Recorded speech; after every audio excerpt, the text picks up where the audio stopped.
So I'd like to welcome everyone to the March 10th, 2022 school committee meeting. In keeping with an act relative to extending certain COVID measures adopted during the state of emergency as amended by Governor Baker on February 12th, 2022. This meeting will be conducted remotely over Zoom. Attendance by board members will be remote, and remote attendance shall count towards quorum. The meeting will be broadcast live on Facebook and recorded on ECAT. This meeting is open to the public and will take questions by the chat feature at the bottom of your screen. Please make sure to include your full name and address, and we'll do our best to answer all questions. However, we will not read questions that have already been answered. So, our first item, Chrissy, I believe that we have Liz and Denise in participation. Is it Denise, if you could pull, thank you. All right, so a discussion and possible vote to support the Eastern Proclamation on anti-racism. I realize that that's a little out of order from our original packet.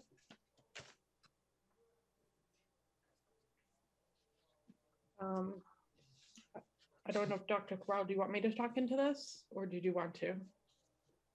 That's entirely up to you. I'm happy to, unless you want to take it. Welcome, Liz and Denise. Welcome. So this is a proclamation that the HRC worked with in coordination with Raising Multicultural Kids. Sorry, can I just add, for people that don't know, that's Human Rights Committee. Thank you. You're welcome. And I've asked a representative of each committee to come who actually worked on this proclamation and saw it from beginning to end, to kind of talk about how we got here and what we are looking for as far as support from the school committee, with a possible vote to have me sign on behalf of school committee in support of this. So I turn it over to Liz and Denise. Thank you. Thanks, Michelle.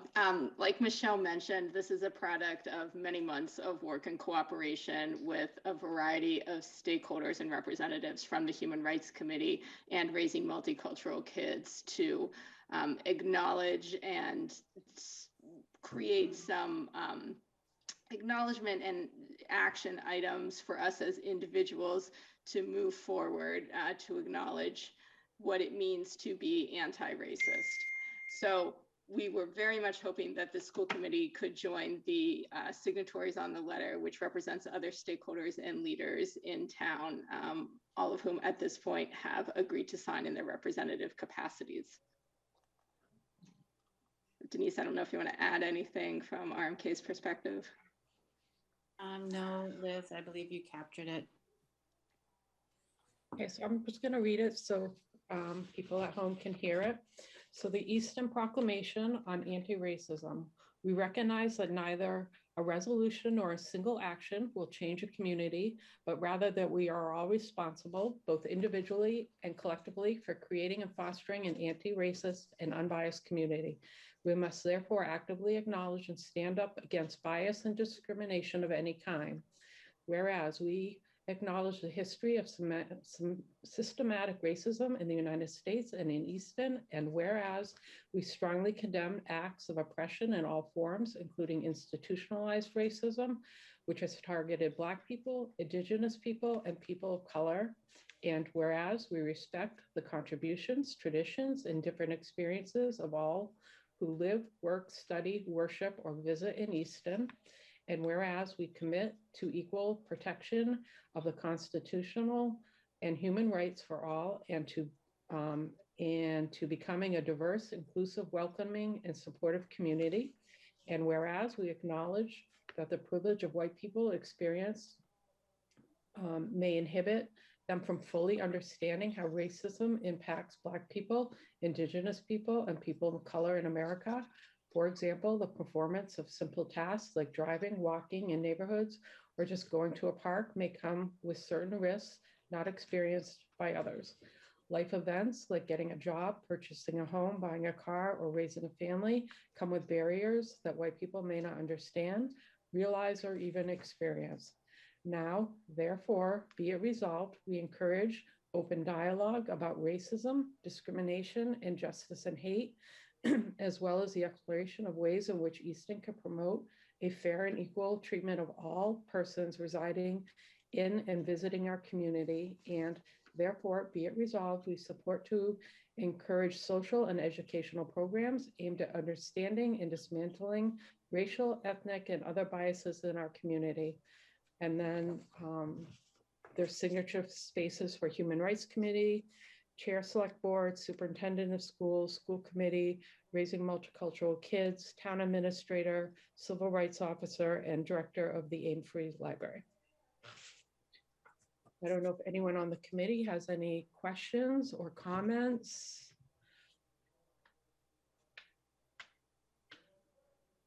Caroline? I just want to thank those that put that really outstanding statement together. I think it captures pretty much everything we would have wanted to say. So thank you. Anyone else? Jen? Also wanted to express my thanks. I know that it was a long time in putting together with a lot of thought and consideration, and I think it's a very powerful statement that I'd be happy to stand by. Thank you for that. Jackie, did I see your hand? Yeah, I was just going to echo what both Jen and Caroline said. Thank you for all the time and effort you put into such a concise and really wonderful statement that kind of covers everything that we would want to say. So thank you. Nancy? Just in agreement with the other school committee people, and just a wonderful job about encompassing everything into this document. Very good. Thank you for doing that. I obviously support it. I was on the HRC, and it's been a long process, but it's been a very productive process. And in the end, we came to a way to really send a message to the community. And Liz, I don't know if you mentioned this. I don't think you did. This started with the sticker project. Do you want to just talk to that super quick before we vote, how it coincides with that project? Sure. It started even before that, when a member of our community experienced some racist actions directed at her place of business, and specifically her family members. In response to that initial incident, work on the proclamation began.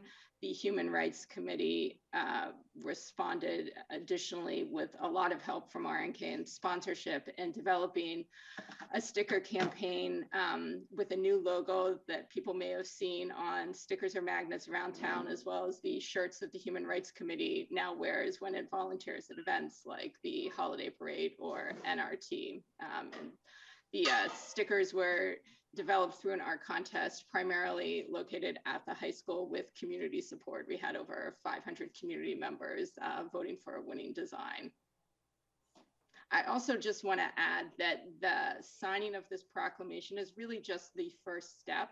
The second step, once we have the signatories, is to do a lot of outreach to individuals and businesses and other institutions within Easton to make them aware of the proclamation and find ways for them to display it to show their support. But that is something that the Human Rights Committee and RMK are still working on. That's the step 2. Thank you. So we're looking for a vote tonight to accept the proclamation and authorize me to sign it. And does that need to be 2 separate votes, or can that be 1 vote? My little experts. You can make that 2 separate votes.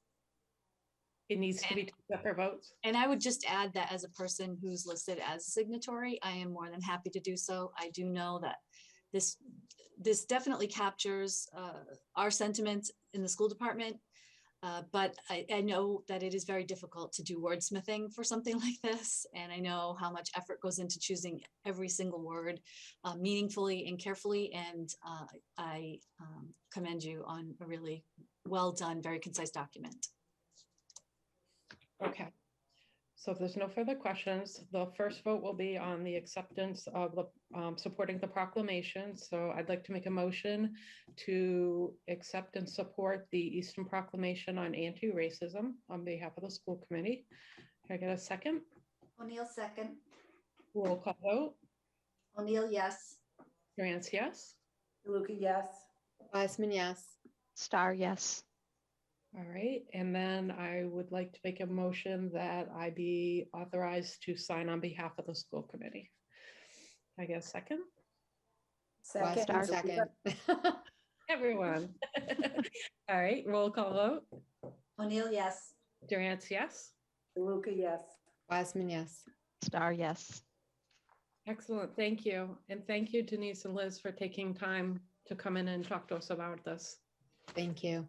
Great Our work. pleasure. Thank you. We'll follow up about the actual logistics. Okay, sounds good. All right, and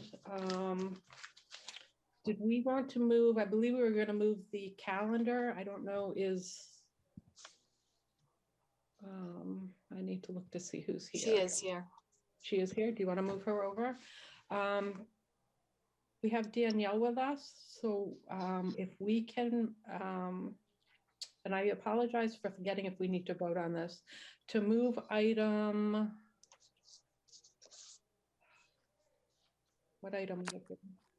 Item 6 up to our next item while we have Danielle available. Yep, you have to vote on that. Wiseman, so moved. Okay, Danielle Sicard, who's the Yeah. town clerk. Okay, just All right, so can I get a roll call vote? O'Neill, yes. Durant, yes. DeLuca, yes. Wiseman, yes. Star, yes. All right, Dr. Cabral. Thanks. So Danielle Sicard, our town clerk, has graciously agreed to attend this evening to provide any information or answer any questions you might have about the state primary on September 6th, 2022, and its potential impact on our calendar. You are voting on the calendar this evening, and so this is an opportunity to hear from Ms. Sicard and again be able to ask any questions before determining what your final vote will be for the calendar for next year, most specifically whether we will have school in session on September 6th or not. Did you have any questions for Ms. Sicard, or did you want her to provide information to you? Chair. Yeah, did you want to talk into the request to have to not have school on that day that was originally presented? Hi, can you Hi. hear me? Yes. Hi.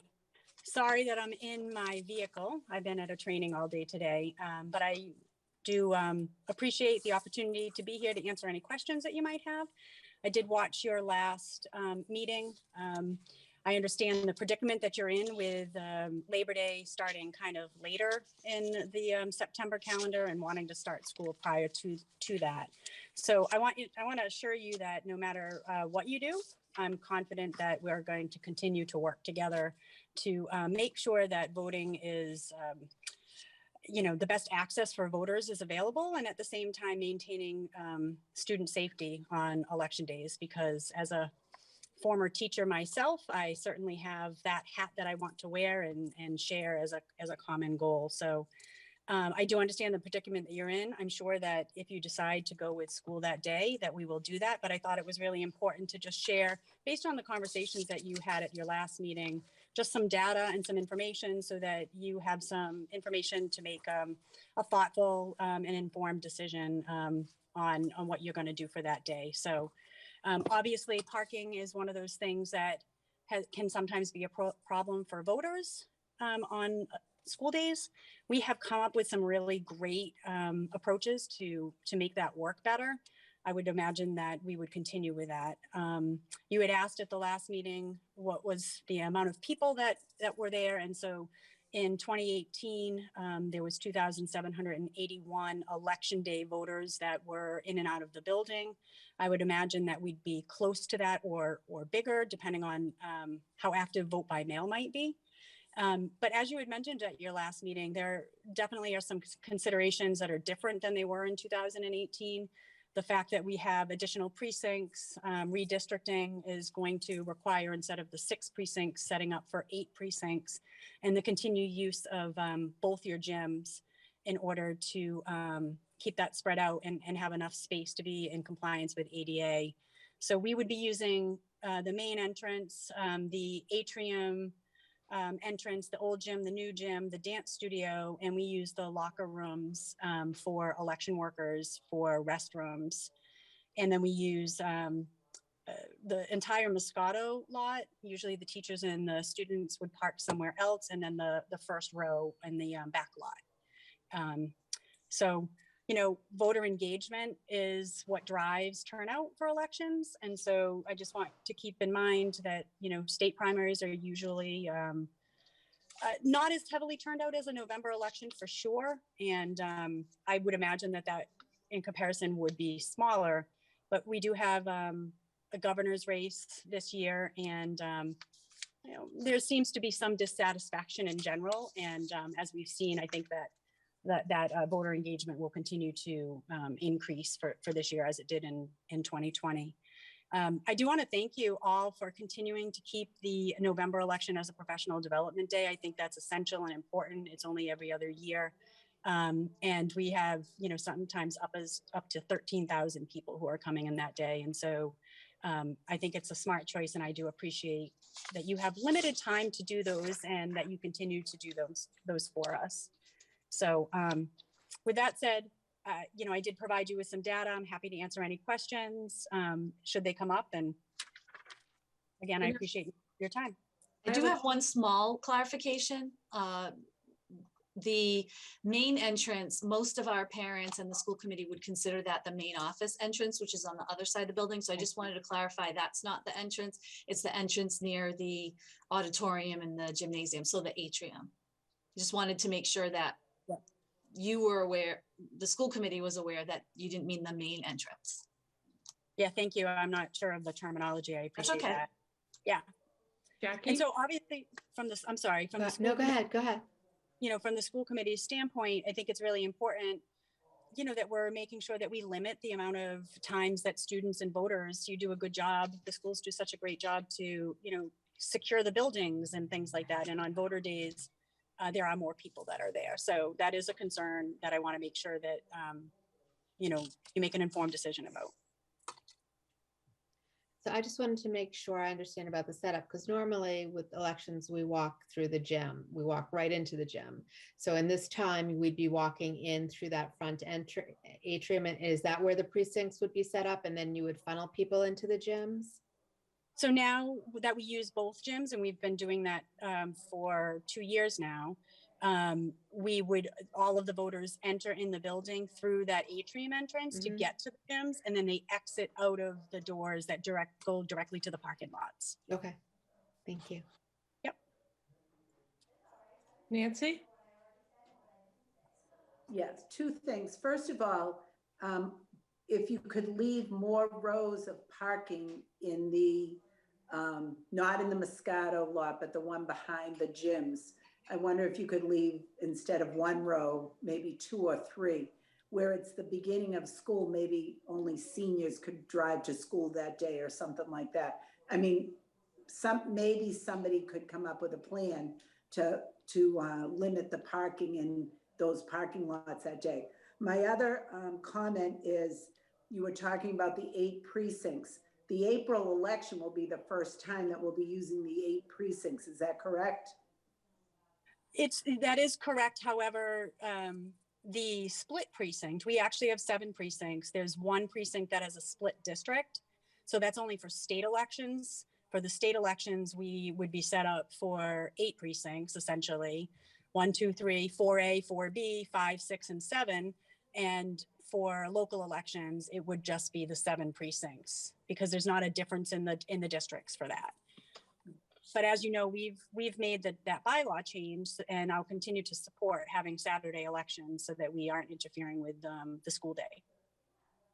No, I like the idea of the Saturday election a lot. And you probably, at the last meeting. I just, looking at the education of 3,000 something students, and just having even 3,000 voters show up seems kind of lopsided. So, and I get it. It's very important. It's a very important process. I would love that, thousands of people would come out to vote at any time. But I kind of like the kids getting back into school and not, especially after Labor Day. I think, Danielle, you had also said something about, I don't know if it was today or another day, about state primaries. They're not on a set date. Is that correct?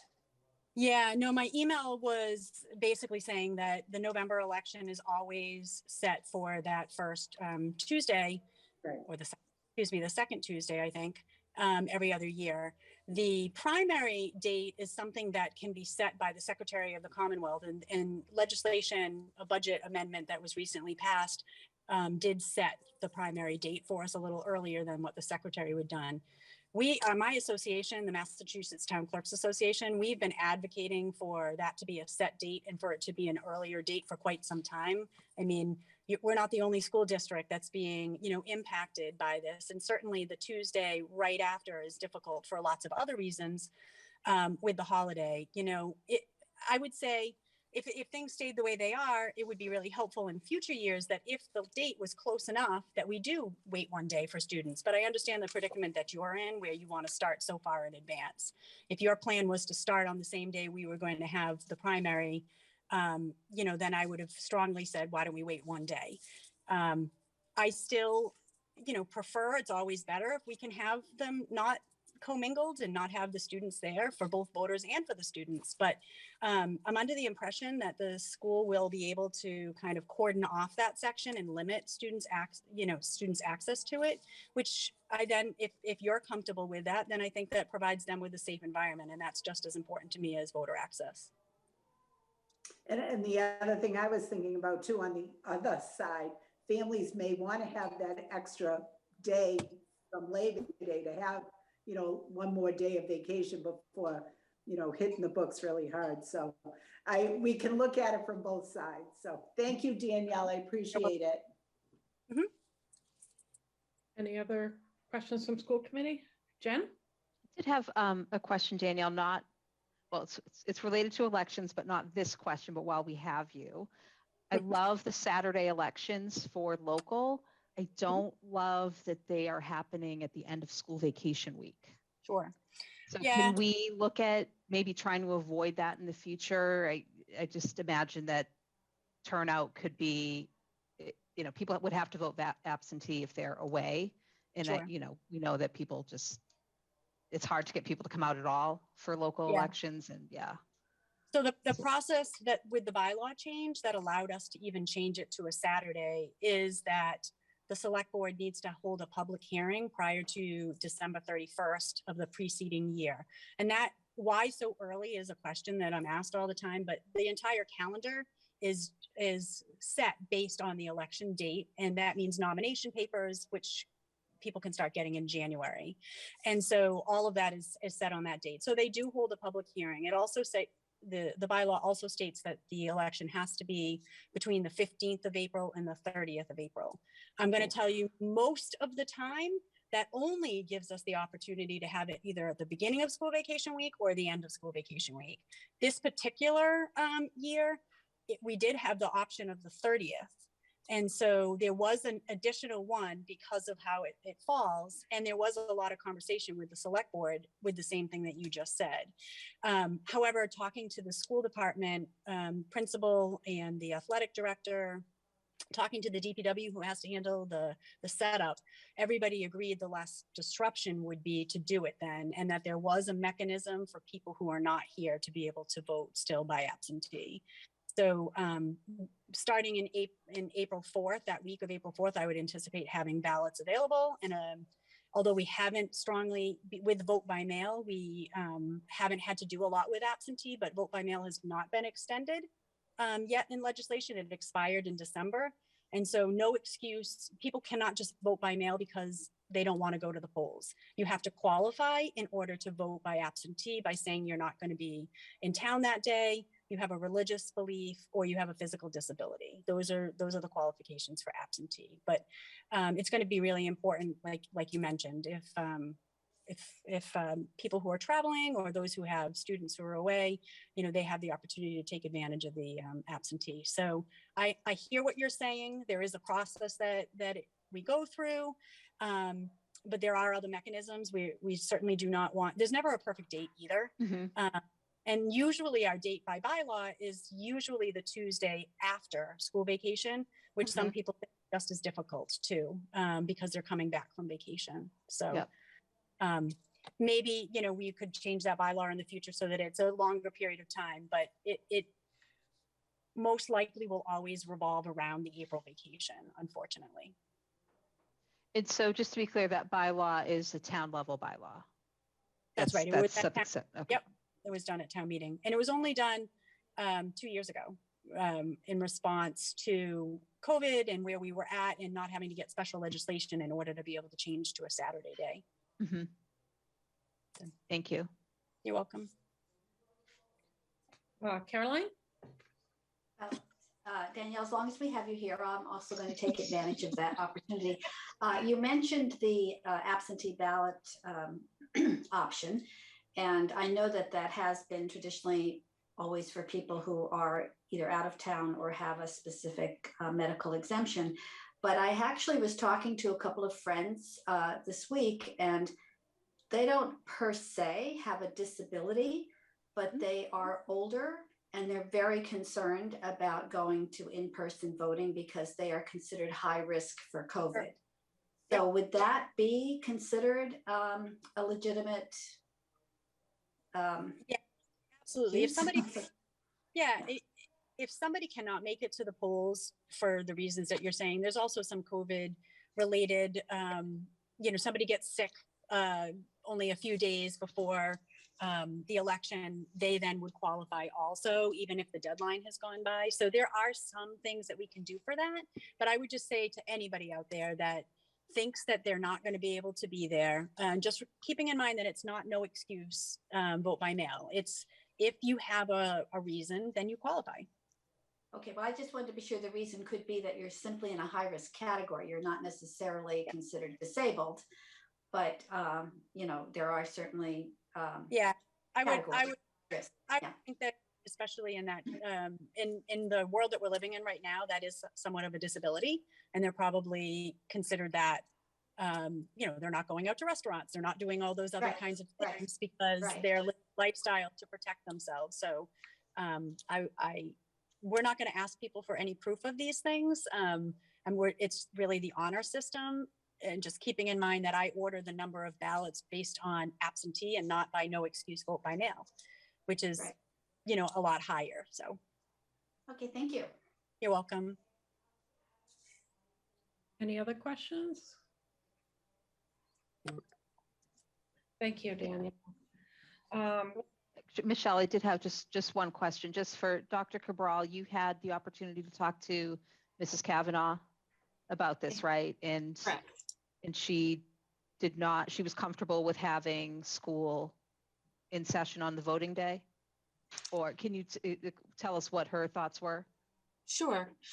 She had asked me if there are detail officers traditionally from the town clerk's office. I told her that there were.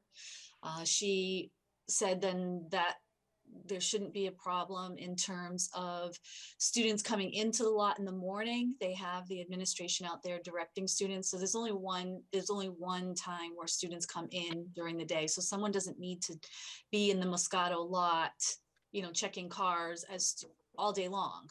It's really just as students arrive. I think that the Moscato lot in the first row were perfectly fine. Just to Nancy's question earlier, in terms of parking spaces, we just had a few students who were out of habit pulling into Moscato. We just had them pull through and pull out, and it was fine. We do need a few rows in the other lot because other than that, we just have the small one in the front, and it's all employees and all employees and students that drive. So I think the driving, the number of spaces will be fine. That's you know, healthily over 100 spaces at a time.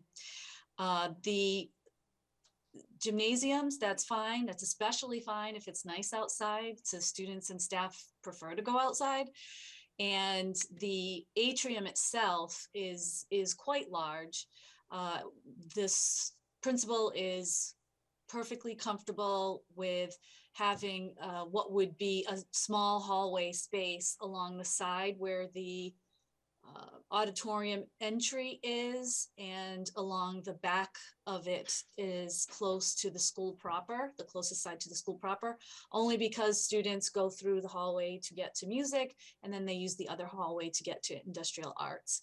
But they would never go to the point of the gymnasium. Well, first of all, they wouldn't go to the gymnasium at all. They wouldn't have an opportunity to do that because it would be cordoned off. So she didn't have significant concerns. Just because she hadn't been here before, she didn't know if duty officers were part of it. I explained that it was, and she was fine with it.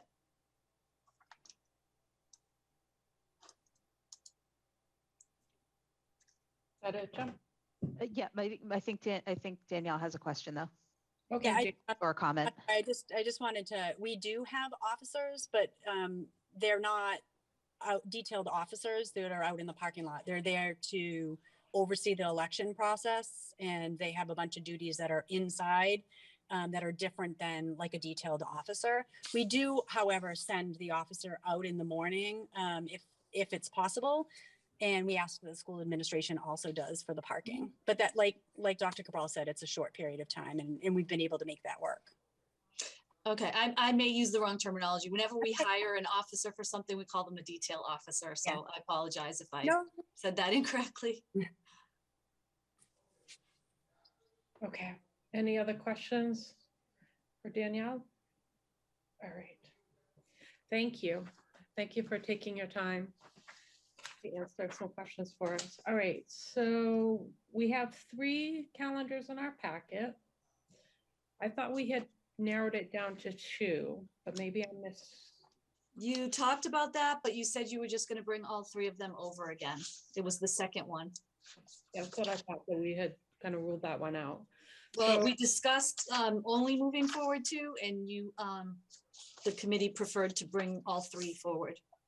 So they're still here, but you did have a conversation about how 2 was probably the least likely to work, just because of the lateness in the year that students would get out. Okay. So, Dr. Cabral, do you want to lead how we proceed with this? Well, we did discuss it at the last meeting. It's really, the only difference really is in the start day of the school year and whether you wish to have school on the September 6th date for the primary. Everything else, I think, unless you have questions, I believe we answered questions about the Science Olympiad. We answered questions about the last day of school. We answered questions about the professional development day and the conference days. If there are any questions or you wish us to review anything, we're happy to do that. I think your biggest considerations now are just when school begins and whether or not you'll have school on September 6th. Jackie?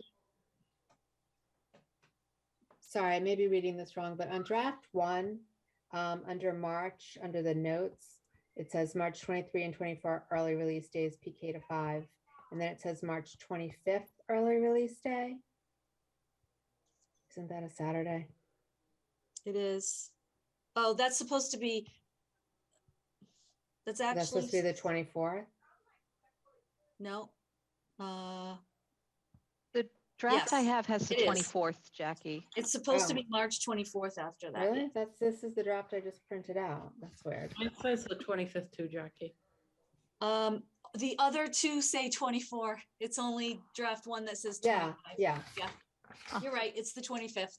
Okay. The 24th is just for, it's written separately because the the 23rd is only for pre-K to 5. Right. And the 24th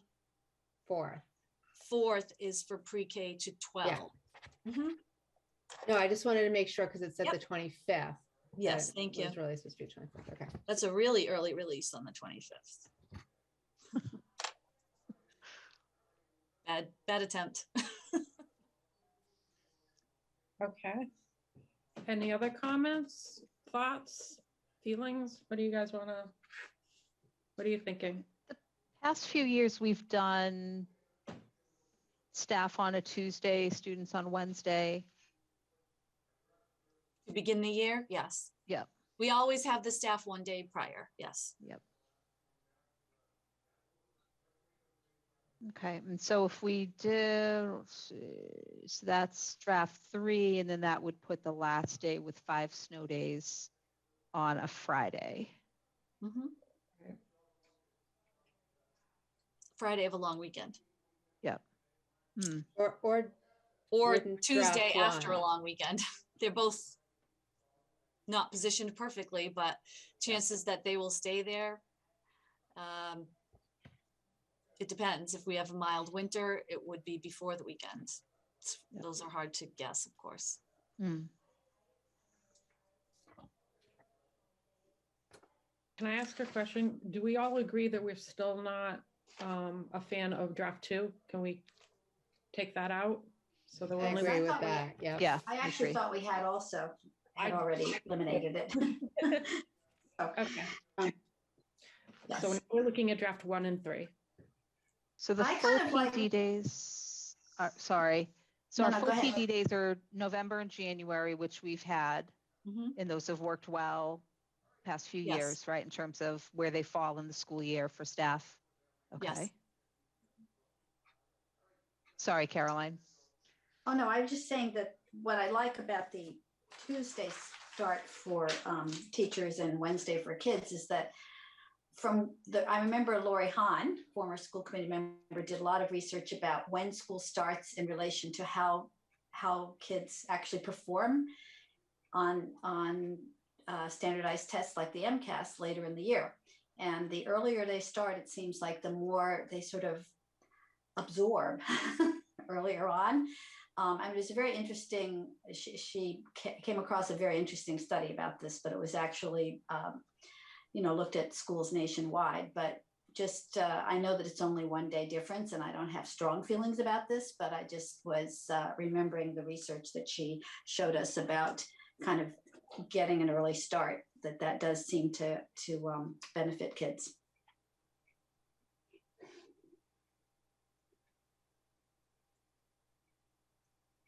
Nancy, do you have a feeling either way, or Jackie? Well, you need a feeling. It's got to be one of them. I mean, I always like 1 extra day of summer, but that's just my personal. I don't have a strong feeling either feelings. So way. Jackie, if that is your feeling stronger, because I'm fine with that too. I mean, I think it's only a Well, 1 day difference. It depends if your idea of summer is before school starts or after school ends. It's the same thing. Do the principals, do the administrators give you any feedback on which they prefer? Not these two, because it was only 1 day difference. Do we need to make a choice about primary day first? Well, I don't think we, I don't think we vote on it. yeah, we didn't change our position, right? I mean, basically we took that position by consensus last time, but we did agree to consider any information that we could be provided by the town clerk. But I don't think we actually have to vote, do we? You don't have to vote, but you should consider it because, for example, if you go with option 1, students start on the 1st, they go the 2nd, and then they don't come back until the following Wednesday if you don't have school on Tuesday. And in option 3, they would start on a Wednesday, go Wednesday, Thursday, Friday, and come back on the Wednesday. So it's just, does it make a difference to you if they're in for 2 days before a long weekend or 3 days before a 4-day weekend? I don't know if that weighs on your decision, but you sound very close to either one. So I don't know if that sways it either way. Wait, Alicia, I'm a little confused. I think, Calendar 3, I'm sorry? what, Nancy? I was just going to say on calendar 3, that would move the last day of school to Monday, the 12th without any, snow days would, if we did do the primary day and had that extra long weekend. So 3 days in calendar 3 days in school, and then 4 days off, and then hit the ground running again with the last day being on a Monday. Right. Nancy was asking if you need to confirm whether you are going to have the 6th be a school day or not before you determine when your start is. And Caroline, I hear you saying that you feel like that decision's already been made, but I'm not sure everybody understands that. So you might want to just determine amongst yourselves if it's going to be a day or not, and then then you could move on to which calendar. Well, because on draft 3, if we had that extra day off and we had 5 snow days, then instead of the 16th, it would be the 20th, because that Monday would be off too, right? Because it's Juneteenth. Yes, correct. So I think that's something to consider too. But I don't And think anybody would Jackie come and back. Jen- I wouldn't count Jackie on and the last Robert- day so much unless it's really, really late, that if it went over 5 days, we could abut July, which is what is more of a scenario with draft 2. In terms of whether you're going to get out on a Friday or a Monday, that pretty much changes every year because we always have some kind of snow days, or it's very rare. We've had one since I've been a superintendent where we had no days off at all, whether for snow or for lost power or whatever. So if I'm going to give any advice, I would say probably not hang your hat on whether they're coming back on a Friday or Monday, because it's very likely that could No, change. that's not what I was saying. What I was saying is because normally it would have been that Friday, the 16th, but if we have that extra day off, they'd have like the following Monday off, and then they'd have to come in on Tuesday. Right. Right. The 20th. Yep. Yeah. But it sounds like we need to make a decision first about, I mean, I really was under the impression that we were happy to have Danielle Sicard give us information, but I was also under the impression that we had pretty much decided that the school could continue without any real obstacles to, pretty smooth functioning. I personally, this is just my own feeling, wouldn't really want to close school for primary day. I could absolutely be wrong, but I don't think the polls are going to be flooded. And as you pointed out, Dr. Cabral, it's just a very short time in the morning that the students arrive. So that's really the only sort of rush period. And then the whole rest of the time, it's not an issue for the rest of the day, really, in terms of the parking and, the movement of various entities.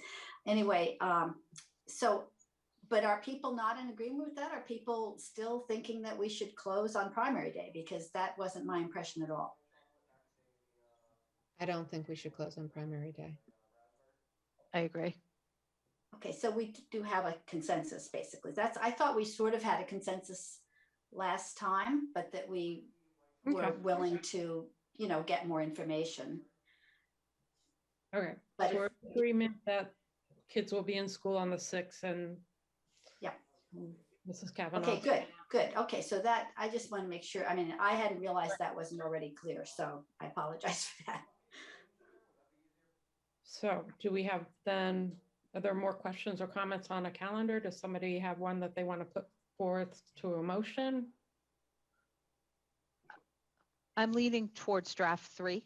I think it's consistent with what we've done the past few years in terms of when and how we start.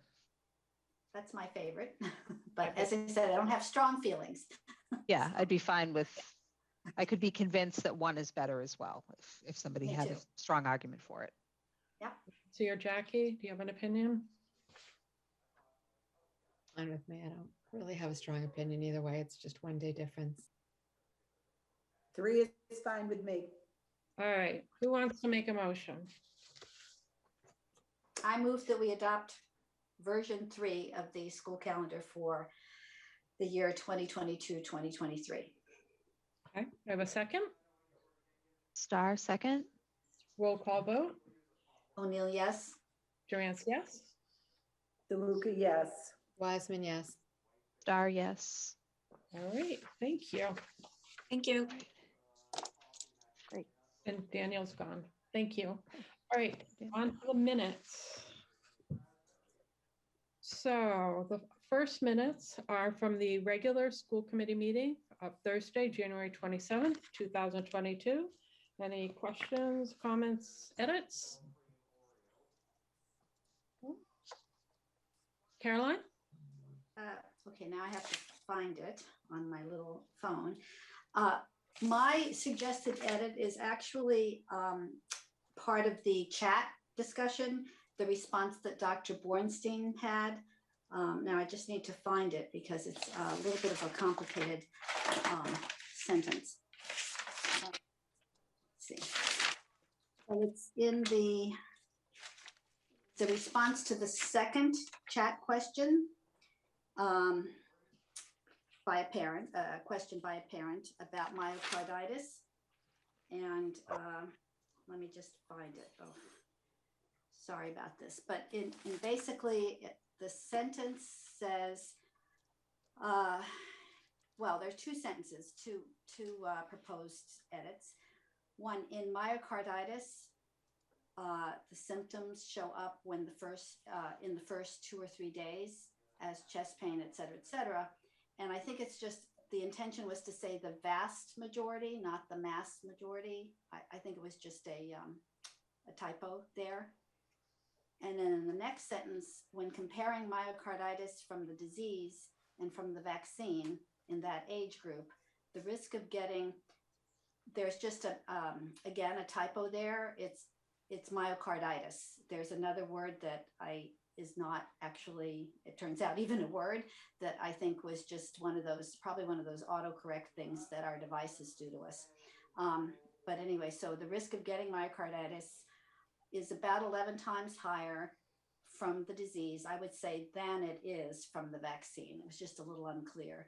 But the main concern I had in that sentence was just the word myocarditis needing to be asked after the words the risk of getting, instead of the unfamiliar word.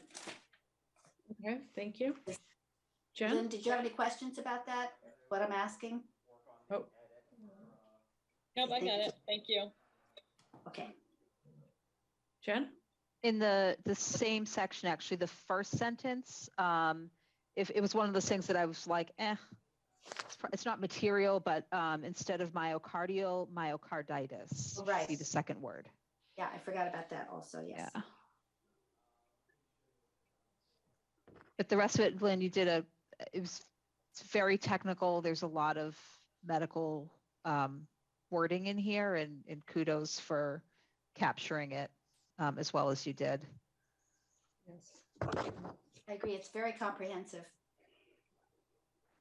Any other edits? All right, can I get a motion to accept the regular school committee meeting minute from Thursday, January 27th, 2022 with noted edits? O'Neill, so moved. Can I get a second? Star second. Roll call vote. O'Neill, yes. Durance, yes. Nancy, you're on mute. DeLuca, yes. Wiseman, yes. Star, yes. Great, thank you. All right, next up is the Easton School Committee workshop minutes from Wednesday, February 9th, 2022. Are there any corrections, edits, comments? Caroline? All right. In the middle of the second paragraph, it starts, he, referring to Dr. Bornstein, said the new guidelines allow for a child who had other, I don't quite understand why it's worded this way, but I'm not quite sure what we should substitute, but it said who had other asymptomatic symptoms on day 6 as opposed to day 11 to get medical clearance to allow them to start a graduated return to play program. I'm not sure. I think that, I guess we mean who had earlier, refers to students who have mild or asymptomatic disease.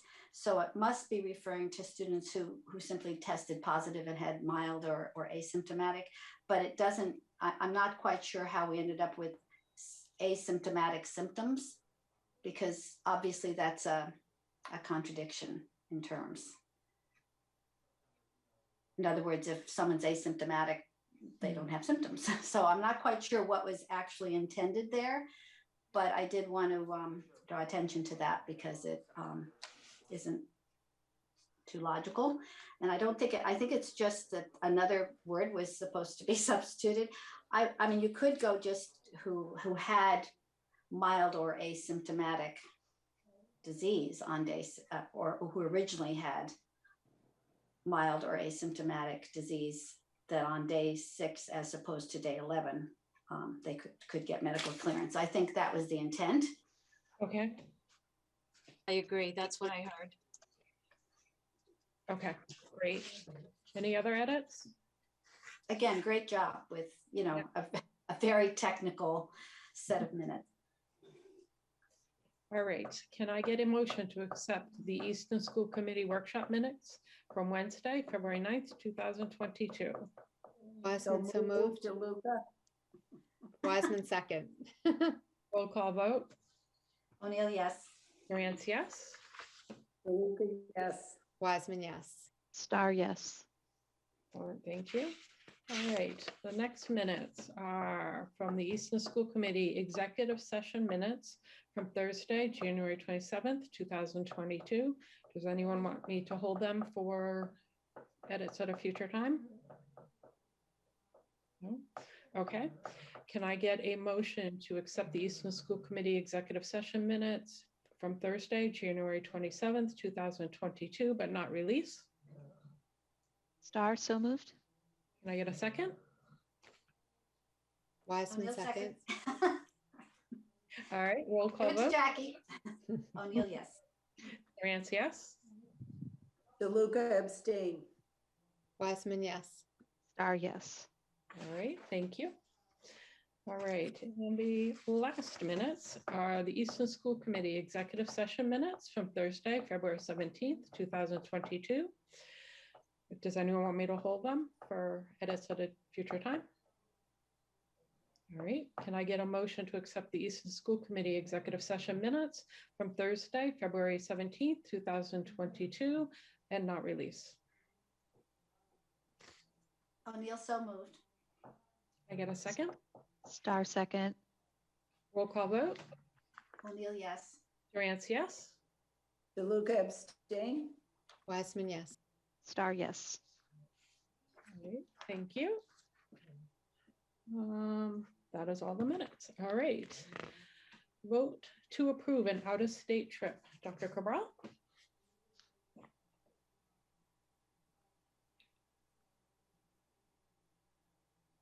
You're on mute. Thank you. I was just waiting for Mr. Auger to join us. Mr. Auger, do you know if Ms. Kenny will be here? He will not. I'll be presenting. Okay, great. So we have a vote for you this evening to approve an out-of-state trip. Courtney Kenny is the advisor to the Close-Up program, which I know you're familiar with, that wonderful program. Matt Auger, the Social Studies Department Chair, is obviously here this evening. He can explain the proposal for the Close-Up program in Washington, D.C. It is scheduled for March 5th through 10th, 2023, and it is an item that requires your vote. Mr. Auger? Hello, good evening, everyone. I'm here to answer any questions about the Close-Up program. Like Dr. Cabral mentioned, you're all familiar with this program. We've been running it here at All-Around for a long time. We had a brief disruption in the early 2000s, but we brought it back in 2010. And other than COVID, have been running it since. So we have not gone to DC in a few years, and we're looking to go back next spring. So as a point of information for anyone watching at home, the Close-Up trip is a trip run by the Close-Up organization, and we send students to Washington, DC each year with a week-long trip. And at this trip, students get an opportunity to meet with students from all over the country, learn from people who are involved in government, They get an opportunity to meet with their representatives or senators, sometimes aides, depending on what the schedule is like for our reps and senators in DC that week. They get to spend a whole day on Capitol Hill. They get to participate in a whole bunch of educational programs from sunup to sundown. So it's a great opportunity. I had the privilege of going in 2010 as a chaperone myself. Thank you. Does anyone on school committee have questions or comments? Jackie? Oh, it's a wonderful program. I'm glad you're able to do that again. How many students are you expecting to take? It's a great question. We're not sure, but in the past, we've taken anywhere between 15, 20, and upwards of 30 students in the past. We're hoping that after a few years away that there's a lot of interest in the program, but we have not obviously started advertising or done any signups yet. So, Nancy? I love the schedule of events. It's just tremendous. And I remember, when I was teaching the kids going on close up, and they loved it, and they still talk about it even years later. So good luck with this. I think it's a great opportunity for our students. absolutely. Thank you. Anyone else? Caroline? Just a quick comment. I remember one of the things that has been mentioned over the years is what a really sort of meaningful experience it was for kids to meet other youngsters from other parts of the country that might have sort of very different sort of political climates, things like that, that it was really, in some cases, sort of, it really steered some of our youngsters into really wanting to pursue a career in some sort of political arena. I do think it's just a fantastic program, and it's been around for a very long time. It's a proven program. Great. All right. Anyone else? All right. Can someone like to make a motion to accept the trip, to approve the trip?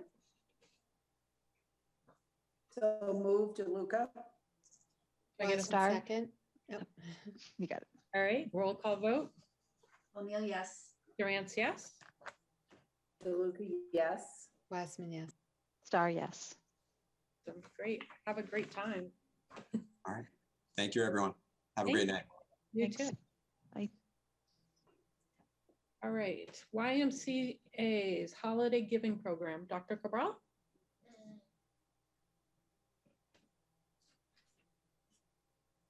You're on mute. Yep. This is a point of information, no vote necessary, but we thought it was something that you would be very interested in. As you can see, Mr. Jonathan Courtrial, English teacher extraordinaire at the middle school, is joining us. He was, along with his students, he helped the YMCA this holiday season to supply more than 3,200 gifts to over 800 children in the community through the YMCA's Joyful Impact campaign. I wanted him to have the opportunity to explain that to you, to recognize his and his students' efforts, and for you to have the opportunity to address him or ask any questions. Mr. Courtrial? Hi, everyone. Thanks for having me. So back in 2020, the holiday season 2020, I ended up reaching out to a couple businesses trying to find out what's the best way we can do some sort of community service in Easton. And I came across the old Colony Y. I started talking with Darcy there, and she's like, "Oh, you can help out 25 families," So we ended up doing something similar, but very small, very limited. The interaction between us and them was very, very just minor. So this year came around, some of the restrictions lifted and we could do a little bit more. And I remember calling Darcy and just being like, all right, we'd like to help out another 25 families. And then in that process, I was like, well, is that all there is? Is that all the families there are? And I just said, just to, ballpark, can you tell me how many there were? And she's like, well, there's this many kids from 0 to 3 months old, all the way up to, 17 years old that are just, less fortunate or falling on hard times. And I'm like, all right, sign us up. We'll take all of them. And this is before running it by any of my team or anything. So, but we ended up just kind of figuring out how much money we needed. I went to the town hall to figure out which businesses have renewed their licenses recently, so I could go over how to write a professional letter from my students, each student to the business. And then the kids they blew me away. They were like, well, can I write another one to another business? So we ended up sending out like 130 something letters to businesses and family members, and everybody it was just so overwhelming. And we ended up getting every single kid everything that they wanted, you know. So taught the students just how to write the letters, how to write thank you notes. Every single person that donated got a thank you card. And they were just so excited to go shopping for these kids. And it would tell us, like, you know, the kid is 3 months old, their age, and it was very anonymous, but like they liked this, like, you know, like Pokemon, and they, you know, they try to combine. The kids get so excited for doing it. I was blown away the entire time how much we were able to accomplish. And it was just, I mean, just absolutely, it was perfect for the holiday season, overwhelming, and just a great experience for everybody involved.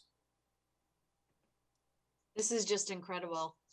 We're so proud of you and the students for their efforts. That obviously took an awful lot of work. Yo, it's I don't even know what to say. You know, most of the time kids are like, oh, parents are like, oh, my child is so lucky to have somebody like you. But it's the reason I drive an hour every day, you know, to work in Easton. I'm the lucky one. So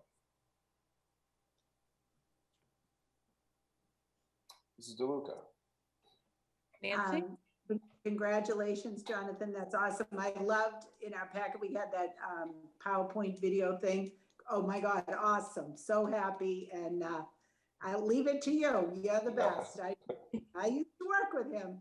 So anyway, very good. Congratulations. Thank you. Thank you. Caroline?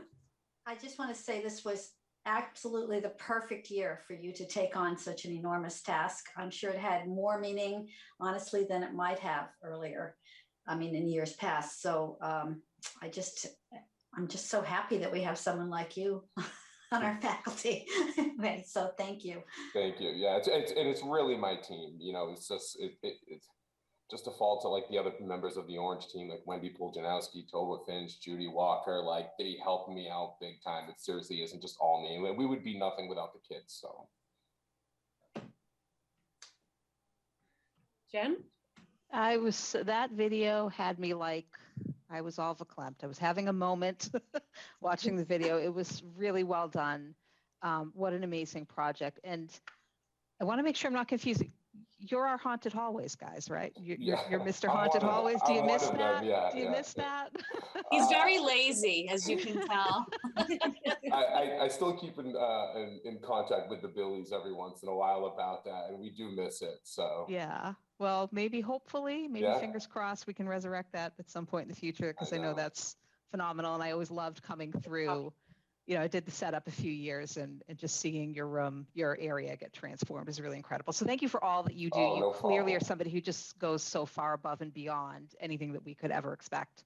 And, you know, I know the students love you, and I just hope the community really understands, like, you know, just you're exemplary and really, really so committed to the students of EMS. So really appreciate it. Thank you. So nice. Thank you. Thank you for joining us.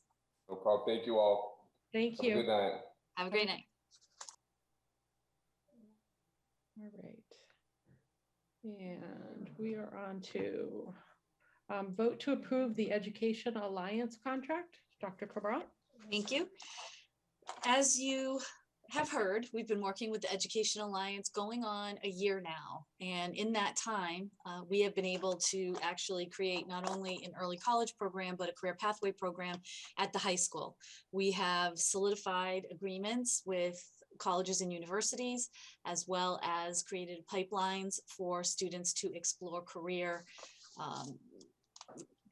either right after high school, or to take that knowledge and explore the career opportunity further in higher education. So our consultants at Education Alliance we have been working with them.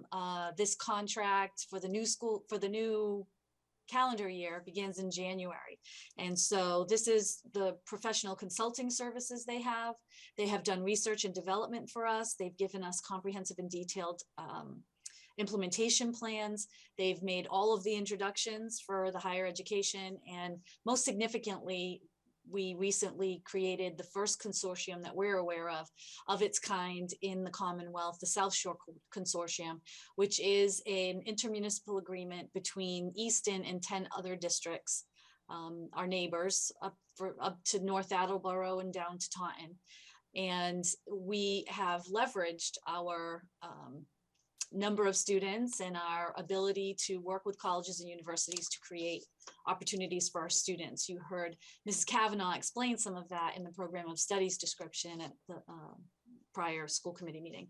So this is for our continued work with Education Alliance. We have now changed our scope. At first, we were very cognizant of students that were non-traditional in terms of entering college or understanding what career they may want to pursue after high school. And now we are pursuing students who have already decided they're going to college. They have an idea of what they want to study, and we want to connect them directly to schools that they're interested in, perhaps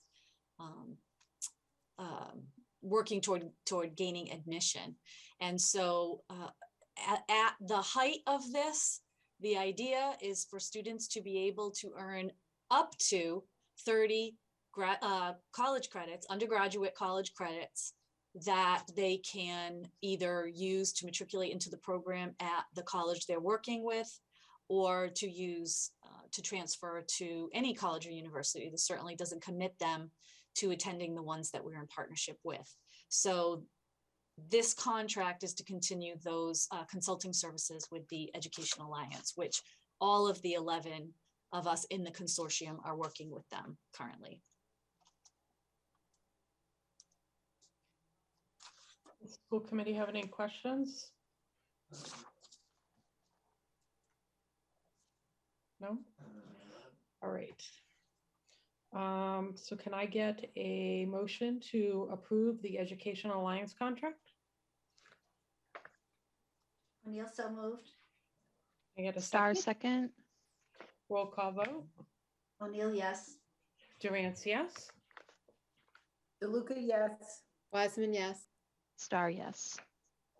All right. Excellent. Thank you. And next up, vote to approve the Cherry Road Technologies contract. Dr. Cabral? Thank you. This is to approve, as you said, the Cherry Road Technologies contract. David Twombly, our Director of Operations, has met with John Souza, our Director of Technology, and he has more information to provide, as well as answer any questions you might have. Mr. Twombly? Yep. So this is a state contract. So Cherry Road Technologies is on state contract. And basically what they do is they provide us protection against cyber attacks. So we had to, obviously now we had purchased this a while back, but obviously now with the situation over in Ukraine, this is most important to make sure that we have some sort of protections against a cyber attack. So John procured this service through ITT 46, which is a state contract. And we pay $14,000 per year for this particular service. Most likely, this will become an annual contract. So when July rolls around, I usually bring in all those contracts one night and we approve like 10 or 20 of them, whatever. This will probably be part of that packet that you get in late June or early July. So this is, again, this is for protection against cyber attacks. It's a software that we had to purchase. I don't know if there's any questions. I'm not sure if I can answer them, but I'll try to. Jackie? So this is a new vendor? Somebody we haven't This is used before? this is a new vendor that we just started doing business with. And again, we got them off the state contract. So that's why we're bringing it to the school committee to get your approval. So they've been, if they're on the state contract, they've been pre-vetted. Yeah. Jen? And does this replace, I know that there had been a line item that had shown up in the budget, probably, I'm guessing it was probably close to 2 years ago when we shifted everything online, where we had to pay for a ransomware attack, protection service. Does this replace that? I think this is brand new. This is a in lieu of that. So yeah, it is a new software that he just purchased. And again, that's why we brought it to you guys. So Okay, so that will replace the cost for that other service, or Yes, is this in as far as addition I to that know. service? As far as I know, I can check with John just to be sure, but he didn't put that in his notes to me, but I'm pretty sure that is replacing the old system. And we're buying this system obviously off the state contract. Okay. I'd love a follow-up confirmation on that. It's not going to interfere with the vote. Yeah, but yeah, it's yeah, just yeah, as a sure. point of Yeah, I can information, follow it. I'd like to follow that up. Thanks. That's a good question, actually. Thank I you. wasn't aware of that. Yeah, there was definitely an expense that had come up, and I had recognized the vendor outside of the school context, and so I knew what it was for. Okay. When we'd seen it before. Very good. I'll follow up on that tomorrow. Okay, thanks. Any other questions? All right, can I get a motion to approve the Cherry Road Technologies contract? Star, so moved. Can I get a second? O'Neill, second. Luca, second. All right, roll call vote. O'Neill, yes. Durance, yes. Luca, yes. Wiseman, yes. Star, yes. All right, thank you. Good night, everybody. Take care. Night. Hope to see you over the new school soon. Bye. All night. right. Personnel changes, retirement, athletic director, EMS special ed teacher, RO grade 3 teacher. Dr. Cabral. Thank you. We have 3 retirements this evening. All retirements are significant, but this very first one is an administrator, and I'm sure you will agree that the scope of their work has had an effect on thousands upon thousands upon thousands of students in the last 10 years here in the district. Athletic director Bill Matthews, who's here with us this evening, has submitted his retirement letter effective June 30th of this year. Bill began his career with Easton in 2012 as the athletic director. He's a former professional football player for the New England Patriots and the New York Giants. Certainly brought that knowledge to his role. He and his wife are very active were very active in the Easton Sports community. He will be retiring after 10 years in Easton. We are fortunate that he's here this evening. You know, as members of the school committee, how often he has presented to you. I'm sure that you will agree that he has never been anything short of professional, concise, clear, articulate, thorough. I have to filter myself because I could go on and on. As a superintendent, I have never once, I don't believe, he could certainly correct me if I'm wrong, I've never had to micromanage anything that he has done. He has always come to every meeting that we've had or conversation that has taken place completely prepared. And when I had questions, he always addressed them thoroughly. So this is going to be a tremendous loss for me personally, as my role as superintendent. I rely on him quite heavily in his role as the CEO of athletics here in Easton. And we miss all our retirees, but this is an extremely difficult loss for us. And before I get really maudlin about all this, I'll kick it over to the school committee. Congratulations, Bill. Thank you. There is, dear Dr. Cabral, this letter is to inform you of my plan to retire at the end of the school year, and accordingly, my resignation effective June 30th, 2022. These last 10 years at OAHS have been a gift to me. I've been so grateful to so many people. I would like to thank the administration, the school committee, and the parents, well, most of them anyway, for the opportunity to be in this position and for the support during the time as athletic director at OA. You can say those things when you're retiring. Right? I am grateful to the students that I had a privilege to work with over the past 10 years, watching our athletes compete in sports that they love and grow into young men and women is just plain awesome. A shout out And thank you to our coaches and for their countless hours they invest to make our program successful, and more importantly, their tireless efforts to mold our young people into responsible and respectable young adults. Our coaches are truly understanding and deserve recognition and appreciation. Finally, thank you to Mary Flavin, my assistant these past few years. She does all the work behind the scenes and makes the OA athletic department run smoothly. She is the best. I'm very proud of the athletic programs, coaches, and facilities that we have here at OA. I hope I've made a difference during my time here. I will miss OA, but it is time for me to move on to another chapter of my life. Sincerely, Bill Matthews.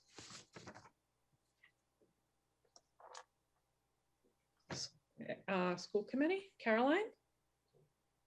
Bill, I just want to say you referenced the fact that you felt that your time as athletic director had been a gift to you, but I have to say that you have truly been a gift to the district and to the many thousands of young athletes that Leisha mentioned. I wish you weren't going, but I think we were very fortunate to have you for the past 10 years. Thank you, Caroline. Thank you. Jen? Oh, verklempt over here, Bill. So I, as a parent of 3 of my kids, have been athletes at OA under your tenure. So I know personally how well run the programs are, how hard you work to set high standards for, you know, both success on the field or, you know, wherever they play, but also off the field in terms of character and behavior. I know how hard you work to recruit high quality coaches who embrace our values as a school district and make sure that that we hold students to those high standards. I have to say, I really got an appreciation for your role when we were going through the principal search committee process last year. As a member of the committee, you were always prepared, had excellent questions and really valuable feedback. But another piece of it was how many of our candidates knew OA through athletics, that connection, it hadn't really occurred to me before that there are a handful of programs like athletics, some competitive music, and some other competitive programs where we get to interact with a lot of schools in, you know, our neighbor schools, and that you in that role are really an ambassador of Easton Public Schools and the town out to the community. And from the feedback we got, you've done a tremendous job of that, because we, you know, everybody who came through said, you know, how well respected the district was, and you know, how interested they were in coming here. So I really thank you for that, because that has a ripple effect, not, you know, far beyond athletics, to the educational community as a whole, in terms of, you know, Easton being the kind of place where people would want to come to work. So thank you so much for your really excellent work there and being a great ambassador outside of Easton, in addition to all the value that you brought to the athletes and the community in Easton. We'll miss you. Thank you. Thanks, Jen. Jackie? You're on mute. My son isn't old enough to have made it up to you, so my experience with you is really just through this. And as Dr. Cabral said, every time you've come to our meetings, and there's been many times over the last 7 years that I've been on this committee, you've always been very prepared. You've always answered every question. You've very knowledgeable, given us good advice, and just your demeanor, your way of explaining things in a very matter-of-fact manner, in ways that we could understand, the ways that anyone can understand. It's really been a pleasure to work with you, and it's very difficult to imagine you not being here. We will really miss you. So thank you for everything you have done. Thanks, Jackie. Nancy? So one of the things I was going to ask you, Bill, it's time to move on to another chapter in my life. Are you grandparenting? Are you watching small children? That's what everybody comes in. They got to leave for their grandchildren. Well, they haven't given me any official responsibilities, because I don't think they can trust me with that yet. However, I do plan on spending a lot of time with my grandchildren. Yes, that is one of the parts, one of the chapters, this next chapter. Yes. Good. Well, I just want to voice my appreciation. I know there's been meetings like, you know, in the middle of the week, all of a sudden we've had to have a meeting, and you've been there, and, you know, the whole thing with the turf and the stadium, all the programs that you work on. Thank you so much. You will be missed, and I wish you luck in your retirement. You will love it. Thanks, Nancy. I have to say, like Jackie, my students didn't go through the sports, went through robotics and the music programs. And Bill, even with everything that he has to juggle within the sports program, he's supporting all the other programs at OA. I've worked with him on various music things or working with the robotics. He's even come to my aid when my car broke down in the community. So he's just always there for everybody, and very dependable and reliable. And like Jackie says, at these meetings, just always prepared and listens, and really has his students and his school and his community at his heart. So we wish you well. Thanks, Michelle. Chrissy? I'd be remiss if I didn't add, if that's okay. John Maxwell said, "A leader is one who knows the way, goes the way, and shows the way." And my leadership these past 5 years have been impacted greatly by your leadership, Bill. You are the ultimate professional. You have a natural leadership quality that will be greatly missed here in Easton. I feel privileged to have worked with you through the principal search committee, and I learned so much about just what true leadership is just by sitting with you and absorbing your insights. I will really miss you. You are just so wonderful, and our kids have really benefited from your leadership. Leisha and I were able to be at the swim and dive banquet this week, and just the respect that he has from his coaches is unbelievable. They just really, you know, the way that they react to Bill, it's like a celebrity walks in, and you know, that says a lot for how you led this organization. So thank you so much for your service, Bill. Thank you for impacting all of us. Thanks, Chrissy. Thanks. I want to give you a chance to speak, Bill, if you wanted to, before we You know vote. how you guys said that I was prepared for every meeting? I'm not prepared for this meeting. I just keep it brief. I said it, I think, mostly in my resignation letter. This last 10 years is the best. I couldn't ask for a better experience. Excuse me. I appreciate all the support. We went through, as you know, as a district, with the school committee, Leisha and Chrissy, working through, like, the turf project was such a bear, and you guys had my back every step of the way, and that meant so much to me. So I just want to thank you guys for your support throughout my time at Oliver Ames, and just to tell you what a great experience it's been for me, and how much I appreciate you guys. I appreciate the teachers, the district, the coaches, the parents, and the student athletes. It's just been such a great fit for me, and I'm glad that, you know, the things that you guys expressed, certainly I feel, you know, more than appreciated in what I've tried to do. So thank you so much. Thank you. When we talk about, you know, the sign of someone who's been very effective leaves a place better than when they got there. And you have certainly done that, Bill. Thank you very much.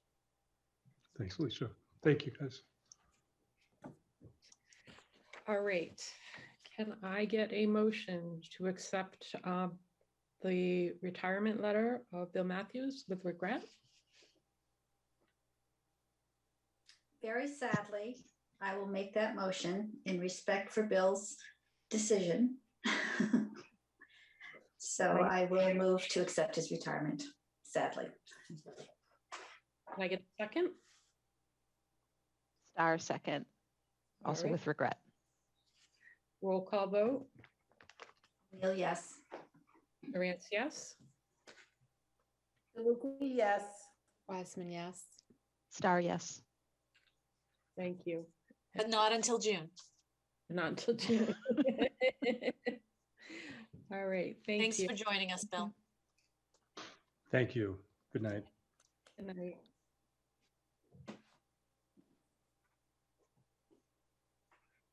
All right, Dr. Cabral. Okay, our second retiree this evening is unfortunately she's unable to join us, but Sarah Pipetti began her career with Easton in 2010 as a paraprofessional. She also was a substitute at the Olmsted, what was then the Olmsted School. In 2012, she was appointed as a special education teacher in the middle school. In 2015, she earned her professional teaching status, and she's been at the middle school ever since. Sarah plans to retire at the end of June with more than 10 years in the district. Sarah, I don't know if you have all worked with her. I know Nancy has. Sarah is she's a lovely person, but when you talk about people who are just perfectly poised to work with our most vulnerable students, Sarah definitely comes to mind. She's very kind, she's very gentle. She works very well with her students and cares an awful lot about them. And so with deep regret, we did accept her letter for your vote. And again, a lot of experience and dedication is walking out the door, but we are very happy for her and wish her the very best in her well-earned retirement. All right. Dear Dr. Cabral, with more than 10 years of service for the town of Easton, I'm submitting my letter of retirement with an effective date of June 30th, 2022. It has truly been a pleasure to work with the staff and students at several of the schools, from substitute teacher, paraprofessional to the position of learning specialist. Thank you for the opportunity to work with the children of Easton. Sincerely, Sarah Pipetti. Any comments? Nancy? So yes, Sarah and I work together at the Easton Middle School. And like Dr. Cabral said, she just has a wonderful way working with her students and just, you know, heartfelt, but also she's right there every step of the way for each one of her students. And she's just very nice. And I happen to have one of her daughters as a student, so I knew her on that side of, you know, being the mom. So just, we're gonna miss her a lot. It'll be hard to replace. And congratulations, Sarah. I hope you're gonna be watching your grandchildren, but you're going to love retirement. Excellent. Anyone else? All right, can I get a motion to accept the retirement letter of Sarah Pipetti with regrets? So move to DeLuca. Can I get a second? Second, Wiseman. All right, roll call vote. Yes. Durance, yes. DeLuca, yes. Wiseman, yes. Star, yes. All right, thank you. All right, Dr. Cabral. Thanks. This teacher is a teacher at Richardson Olmsted School. Heidi Stern began her career with Easton in 1991 as a special education teacher at Parkview. She worked at Moreau as a grade 3 teacher after that. She earned her professional teaching status in 1994 and is currently teaching grade 3. She plans to retire in August after 30 years in the district. I hope she won't mind me saying, I don't think she will, that Heidi, I was always impressed with Heidi. Most recently, however, we were all thrust into COVID, and I hope she doesn't mind me saying she was very technology adverse before that. But instead of sort of retreating when it became obvious that that was going to be our vehicle, she jumped in like head first. She worked with us all summer long. She served on committees and got to the point where honestly she was counseling others. in how to use technology. And I'm extremely proud of that, especially I didn't realize, of course, that this was at the very end of her career, but for someone who was at the end of her career to really take on something that we all kind of had to do, but with open arms and an open heart and an open mind. And really, that's all we can ask for. She's done it very successfully. And as I said, she's impressed me in many other ways, but that was really extraordinary. And I'm extremely proud of her and thankful to her for taking on such a robust role in helping us through some really difficult years here.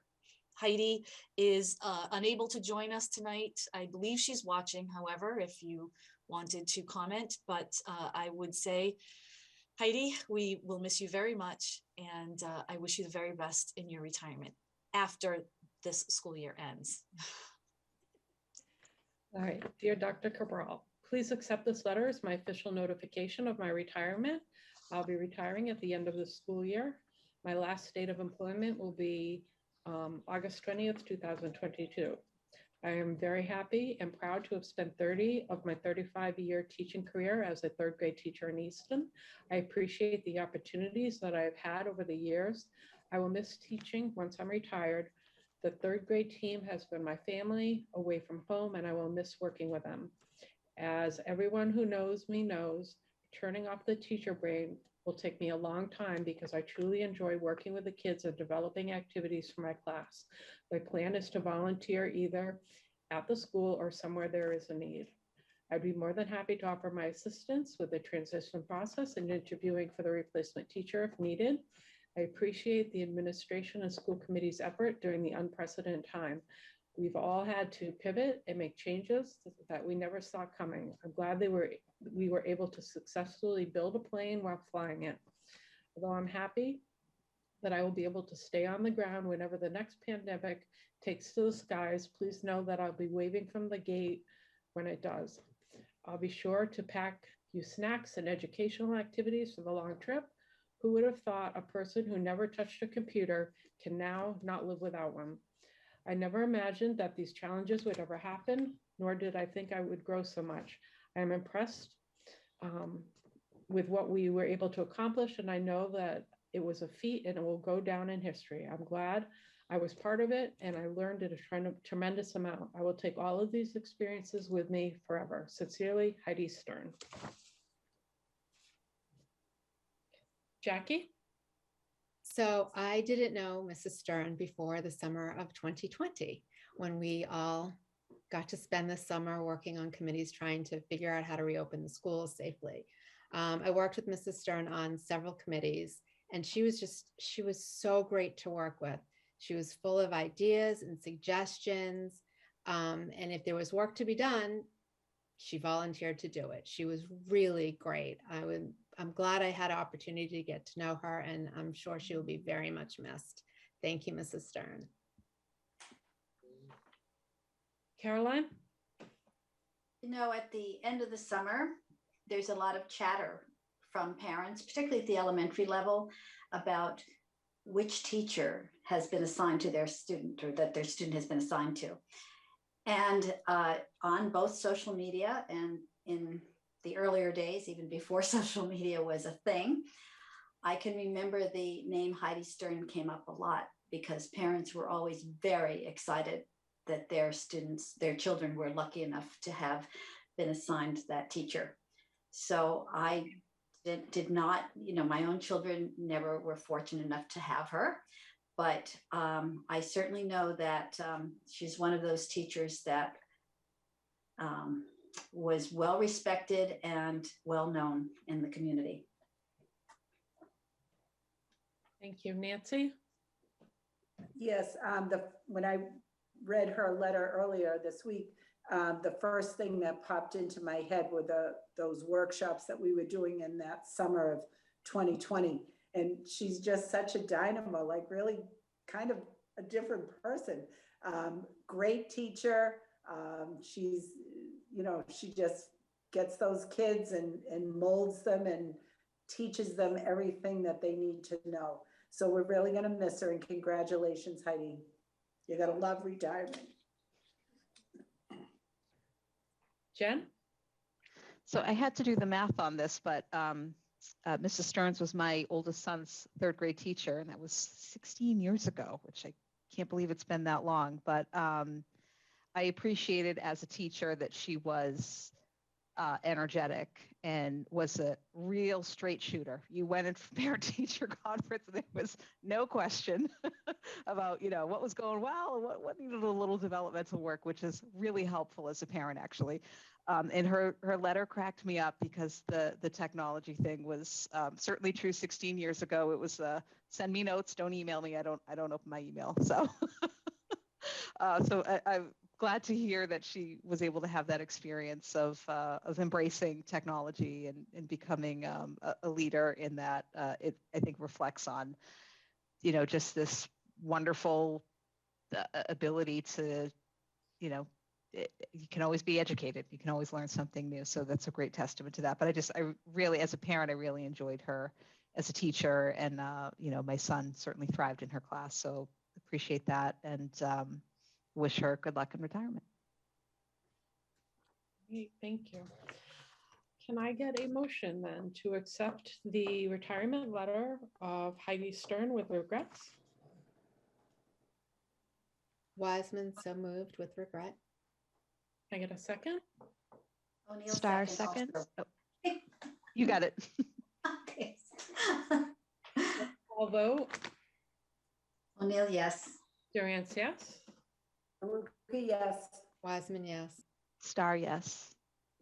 Thank you and good luck. Enjoy your retirement. Next. Discussion and possible vote to approve the return to play policy, second reading. Dr. Cabral? The return to play policy, just to refresh the public's memory, is the policy of graduated return to competitive athletics after a diagnosis of COVID.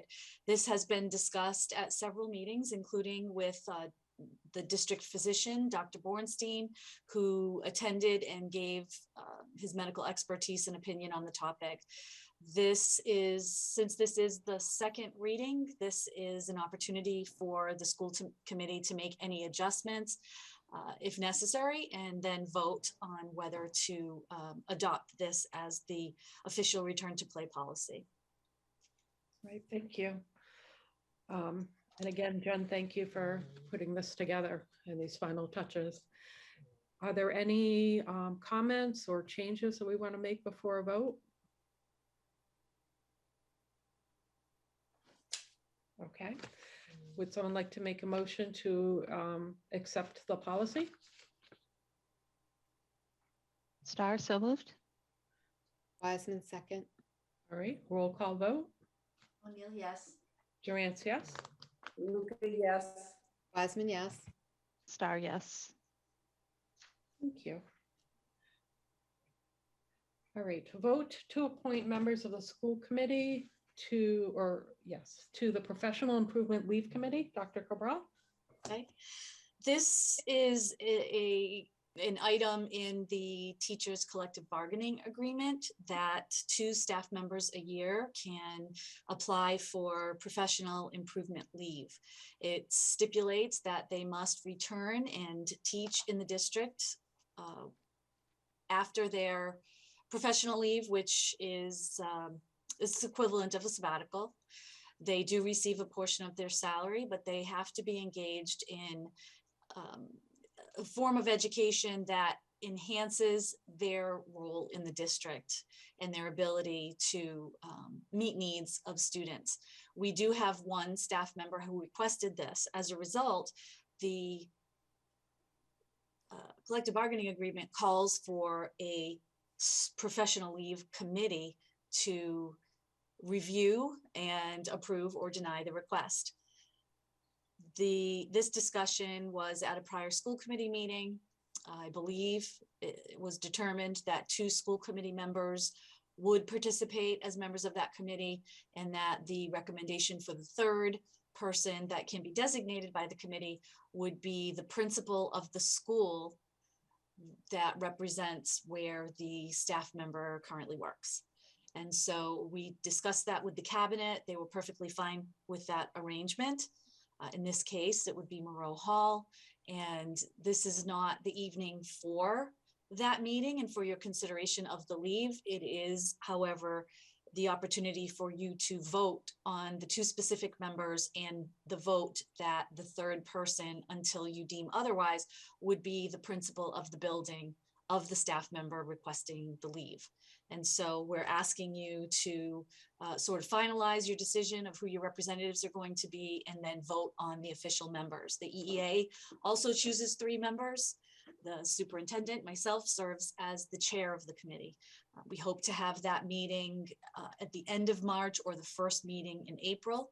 It does require the applicant to explain what they are going to pursue in terms of their professional improvement. And the individual in question is now applying to different programs and for different courses. So we're just going to see, the school committee has to give them a decision by May 1st, which is why if we can have a meeting in the beginning of April, you can meet that obligation as far as the contract. So just to clarify again, this evening's meeting is for you to vote on the members of that committee, and that your 3rd designee will be the principal of the school, of the employee. So would this committee be formed indefinitely? It would, you could keep it as those 2 members and the representative of the school. However, this is the deadline for putting in a letter of intent already passed. So this is going to be the only request this year. The next one at the earliest wouldn't happen until next year. They would have to notify us by December of next year. You certainly could meet again and change the members at that point if you'd like. Okay. So I know 2 people volunteered last time, but they may have changed their minds. So if you were still interested, if you could just state that for the record. Yep, Michelle, I would like to be on this professional improvement leave committee, please. Okay.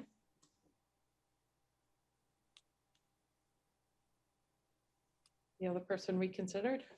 So is there somebody that wants to do it? Did I volunteer last time? I can't remember. Do you remember who it was? No, that's There's been a lot going on.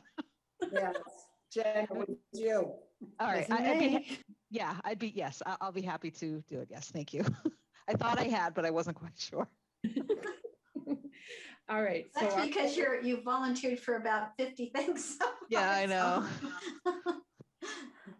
All right. So our vote tonight is to name Nancy and Jen and the principal of a given building. So we'll leave it open-ended. Do you want to leave it open-ended like that? And then we can change it if we ever need to be members of the school committee to the professional improvement leave committee. Yes. All right. Can I get a motion for that? Sure. Wiseman, so moved. A second? O'Neill, second. Roll call vote. O'Neill, yes. Durance, yes. DeLuca, yes. Wiseman, yes. Star, yes. All right. Congratulations. Thank you. Thank you. All right. January 1st enrollment. Dr. Cabral? This is the time of year that we typically report to you the enrollment for this year as of January. And you will see that last year we had that huge dip in kindergarten, of course, because we had a great disruption to school. Kindergarten's not compulsory. Many parents either chose to keep their child in a private, smaller daycare setting or to keep them home for the year.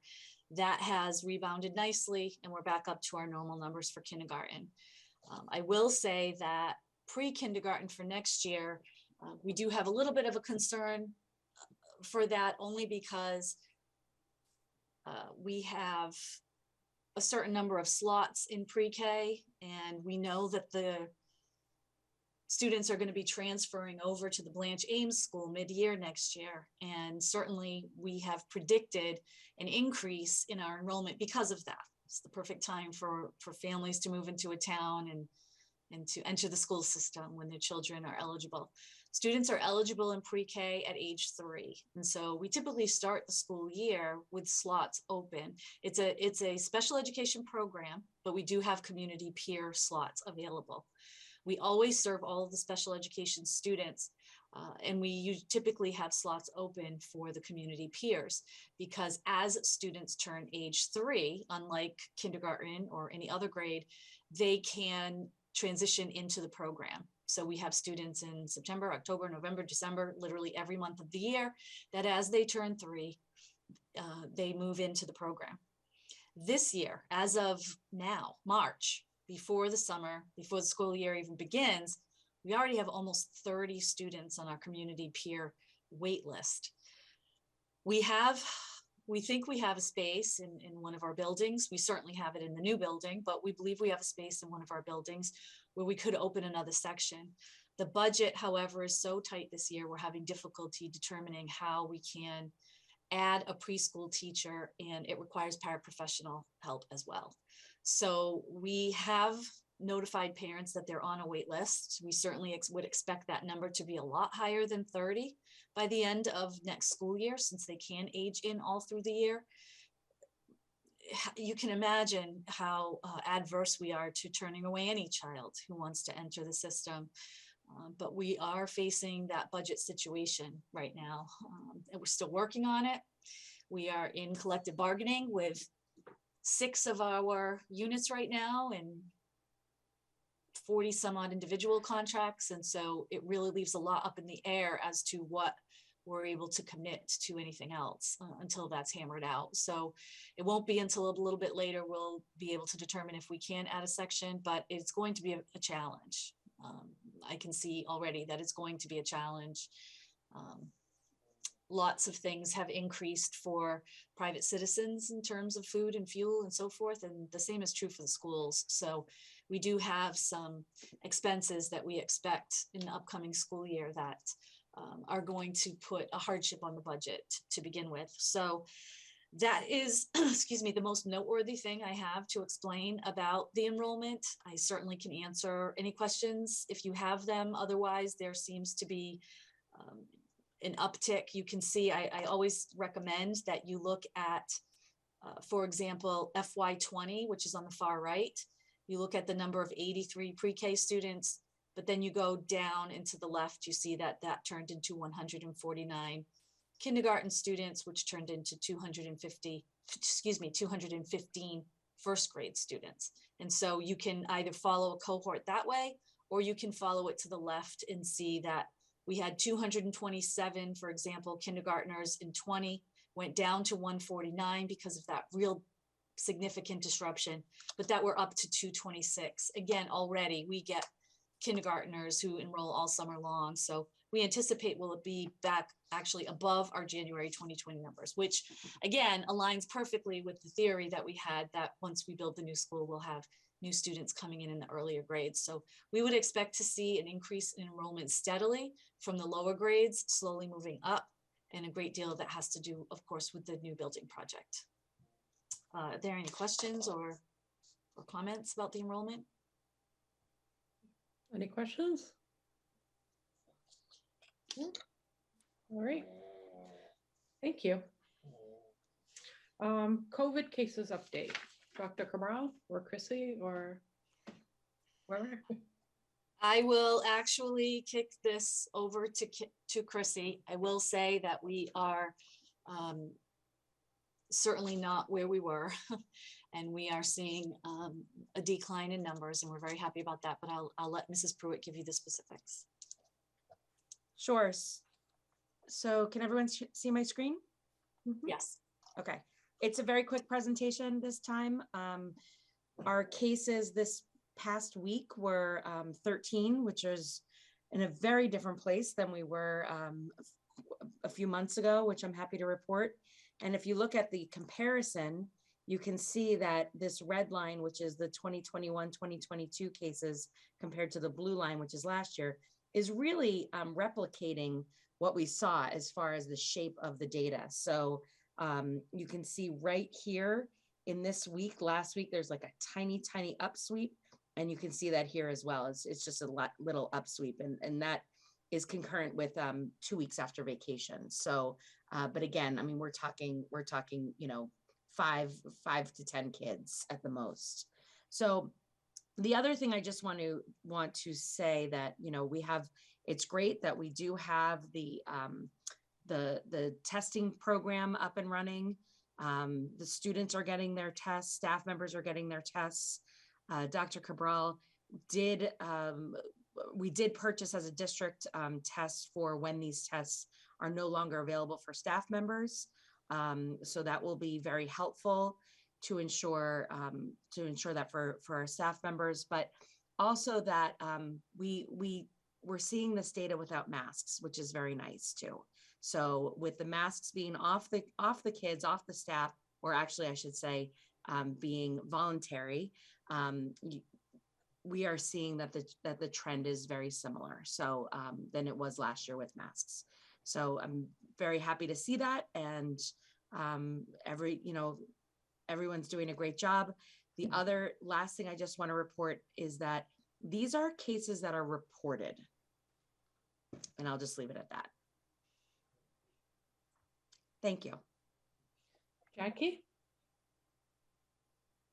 Thank you. Mrs. Pruitt, you said you have tests for when we're not getting tests from the state anymore for the staff. When is that going to end for the students? So the tests are supposed to, the state will no longer be providing them for students and staff the Friday of April vacation. So April 22nd. April 22nd, yes. So right before April vacation. Yes. Helpful, thank you. Mm-hmm. And again, I don't know if that will be extended or not. But as of right now, that's what the plan is. Our new phrase, as of today. As of this minute. As of this minute. Anyone else? Okay, thank you. Public comment? There is nothing at this time.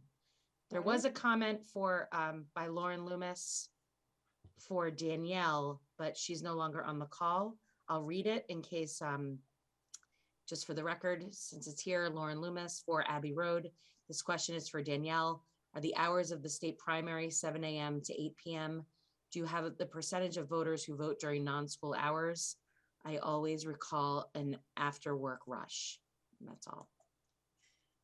We don't have the answer for that, but I would strongly encourage you to reach out to Danielle Sicard. I'm sure she'd be happy to answer that. Her email is dsicard, DSICARD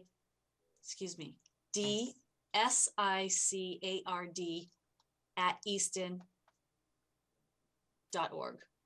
And she would be happy to answer that for you. Is it MAUS at the end? Yes. Okay. At easton.ma.us. Oh, thinking the website. Okay. Michael Duffy, 178 Washington Street. Do we know when volunteers will be able to help at the elementary level? Thank you. Thank you, Mr. Duffy. We do. That is scheduled to begin on Monday. We are having the staff member, teacher, or whatever staff member is in charge of having volunteers, whether in a classroom or at an event, that they are responsible for making sure that the volunteer or volunteers will be responsible in the same way that staff are responsible for taking a test. So we will provide rapid tests to anyone who wishes to take the test prior to coming to the building. It would need to be taken the evening before, or they can take the rapid test as they come to the building in order to be able to volunteer with the students. And again, it's the staff member who's in charge of the field trip, the event, the classroom volunteer who is responsible for making sure that volunteers test, but also complete the same self-assessment questionnaire that all students and staff do. And that's all that's there right now. Okay, thank you. Superintendent notes? I do have a couple things. I'm pretty sure they're going to come up and I don't want to steal anyone's thunder. So just let me know if you're not going to talk about the New England Show Choir competition coming up. I'm sure someone's going to talk about the unbelievable musical that we had here, Legally Blonde, very enjoyable. I just want to add how wonderful both those events are.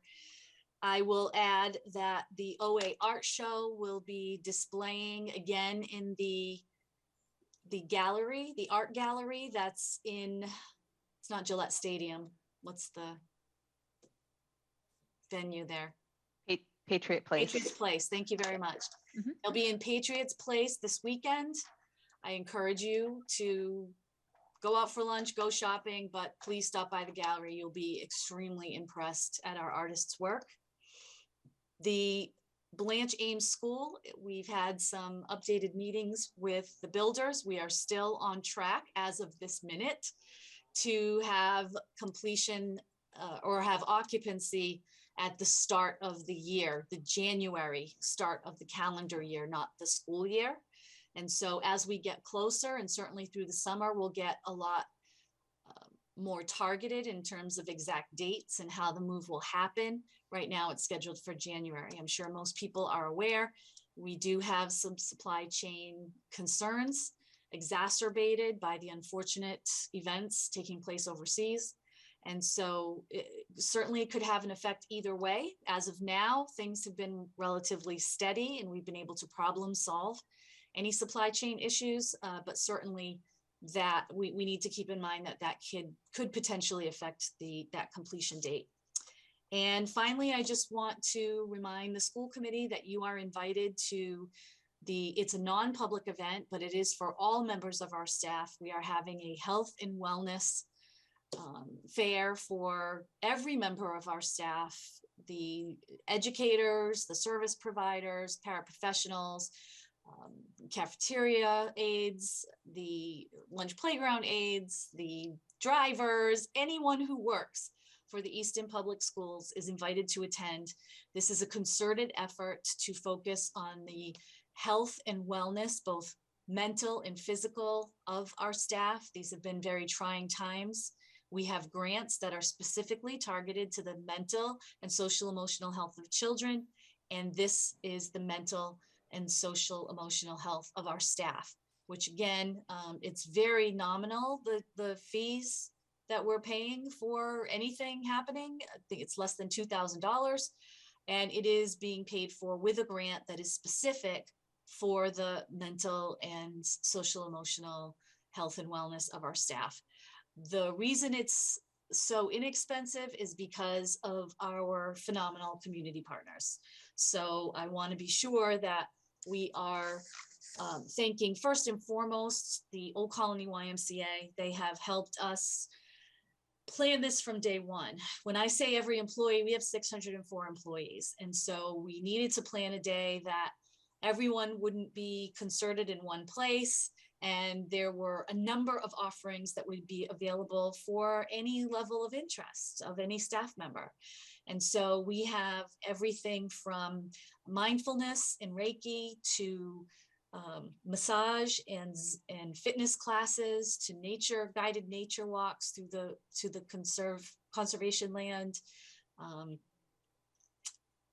mini golf, holes of mini golf, things that are really a great opportunity for our staff to reconnect, to socialize. It is part of their professional development. And again, part of our goals, my superintendent goals and our district goals, is to really look out for the health and welfare of our staff who have clearly done extraordinary things in the last 2 years for us. So it's 3 hours long, and we hope that members of the school committee, you will join us for those events. And that's all I have. Thank you. Assistant Superintendent notes? Thank you. I wanted to inform the committee that the ADL, the Anti-Defamation League Peer Mentor Program, began this past week last week at the middle school. This is an opportunity where a group of students of 7th and 8th graders are trained to facilitate and sustain positive social change in their schools. I actually was able to stop in, and the training, the way that the students were engaging with each other was wonderful. We held off a little bit on implementation, and I'm so glad that we did, because we were able to have the training in person. Otherwise, it would have been virtual. And the staff, Becky Michaels is one of the teachers that is guiding this group of our middle school students, and the way that she and I were able to talk about how much more meaning the students got out of being able to have these conversations in person with each other and with their leaders. So that started, there was a training this past Wednesday and one again next Wednesday. I think there's 2 more after that. So just wanted to let you know that's up and running. They will be going into 6th grade classrooms to start. That will happen probably in the next month or so, where they will be working with students on, just talking about positive and social change. I also wanted to let you know that we are hiring a director of human resources. We had 13 applicants. The process is underway. We are interviewing 5 of those applicants, and we are in the midst of round 1 right now. So we had interviews yesterday, today, and again tomorrow. Thank you to Michelle for serving on that committee. We have a great committee, and our interviews so far have been great. So just wanted to let you know about that. We also began our literacy adoption committee. So Reading Street, which is the program that is utilized currently in grades K through 6, is no longer actually being updated. So we are in a situation right now where we do need to we do need to adopt a new literacy program. So we have 19 people on the committee. It's made up of general ed teachers, special ed teachers, reading specialists, literacy coaches, an EL teacher, English language arts, English learner teacher, administrators. We had our first meeting this week. We have some professional development to do, because for those that follow literacy, there have been the battle of the reading wars for many, many years. And today, more than ever, they are uglier than ever. And we're not going to participate in those wars. We are actually going to embed ourselves in the science of how kids learn how to read. So we are going to all use the next few sessions to kind of get on the same page, make sure that we are using the same language, look at some of the practices, reading practices and writing practices that our youngest students need to know. And then we will look at programs. We will identify 2 to 3 programs to pilot. We'll have a piloting committee where teachers will pilot the programs and report back. And then we are looking for, our timeline is looking for a full adoption of the program, full implementation, I should say, the 2023 to 2024, that school year. So we're hoping to do some professional development at the end of next school year for the implementation of the new program the following year. Is there any questions about that? Yes. Chris, can I just jump in? So you are going to pilot 2 to 3 programs, not 1, right? Correct. And okay. DESE, because I think like 1, yeah. So the Department of Education actually came out with a new piloting program. So they are, it's a faster pace, and what they actually encourage is that you either will pilot a couple lessons or a unit within a program rather than the whole program. And the piloting teacher would actually do that with multiple programs, not just one program. So as a first grade teacher, I don't become married to the program that I implement and then are crushed when that program isn't chosen. This gives the classroom teachers opportunities to really provide feedback on all of the programs that are being piloted. So we'll be following that process. Any other questions about that? I also want to let you know we have 2 upcoming dates for our equity series. We have 2 speakers. One is Calvin Terrell. He will be starting our day. This actually was brought forth by Oliver Ames High School. Calvin Terrell is, he speaks on equity with a focus on respect and social justice. He'll be speaking on March 30th. He's starting the day speaking with the students at Oliver Ames, and then we'll host a parent night in the evening. We are working on finalizing the exact time. It will be in person, but there will also be a virtual option. So if you want to participate from home, you can do so. We will provide the link, but it also will be in person, and that will be at Oliver Ames. And then our other event will be April 25th. We have Jessica Minahan, who's a BCBA behaviorist. She will be only virtual, and that will be from 5 to 7 o'clock. She will be working with us, with the staff and community on working with our students as they struggle through the pandemic, social emotionally, and the results of the pandemic. So we're excited. Jessica Minahan has been in district before, and she's absolutely phenomenal, and we're really excited to have her back. And oh, just a reminder that tomorrow is a half day for students. And that's all I have this evening. Okay, thank you. All right, school committee notes. Caroline, do you have anything?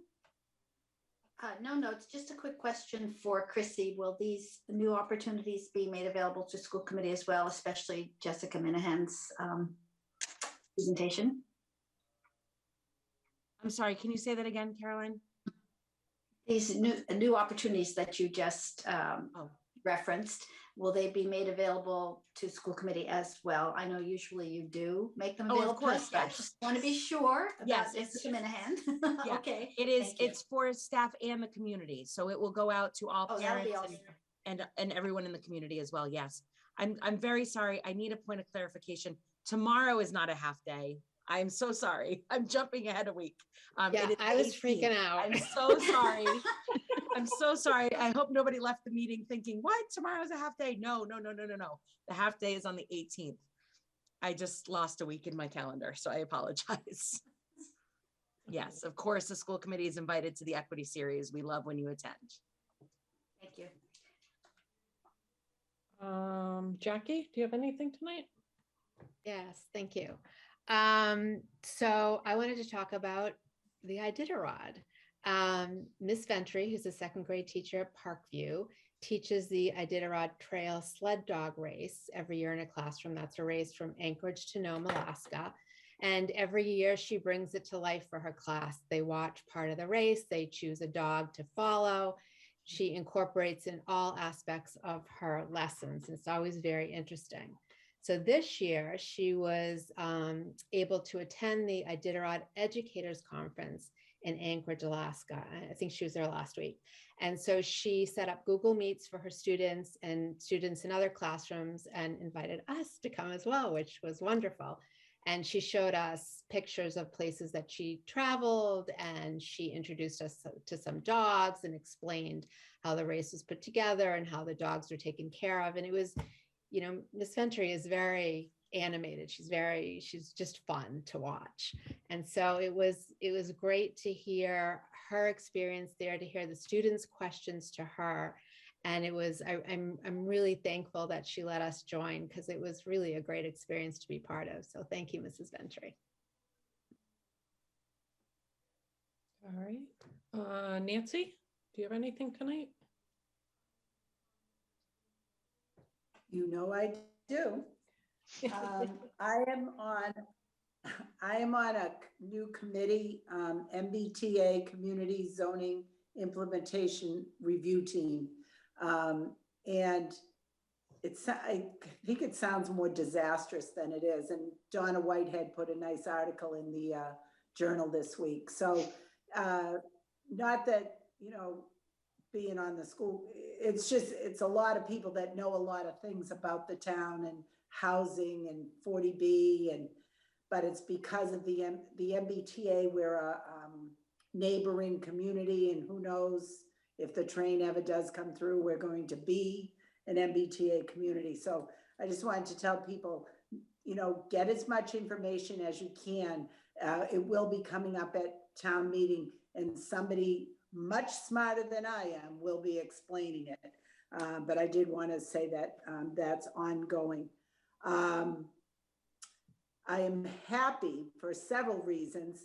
Day of Kindness is coming up in April again, yay. Girls and people are going out and getting prom things, and I'm so happy about that spring is coming and things are kind of back to normal.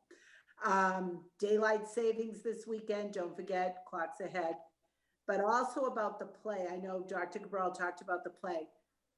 Excellent, excellent, excellent. But I want to give great kudos to the girl, I don't know her name, that jump roped and sang at the same time. Okay? Standing And held ovation for herself her.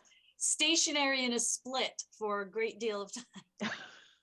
But I mean, every single kiddo from Tyler to, the people up on the side, what a fabulous performance.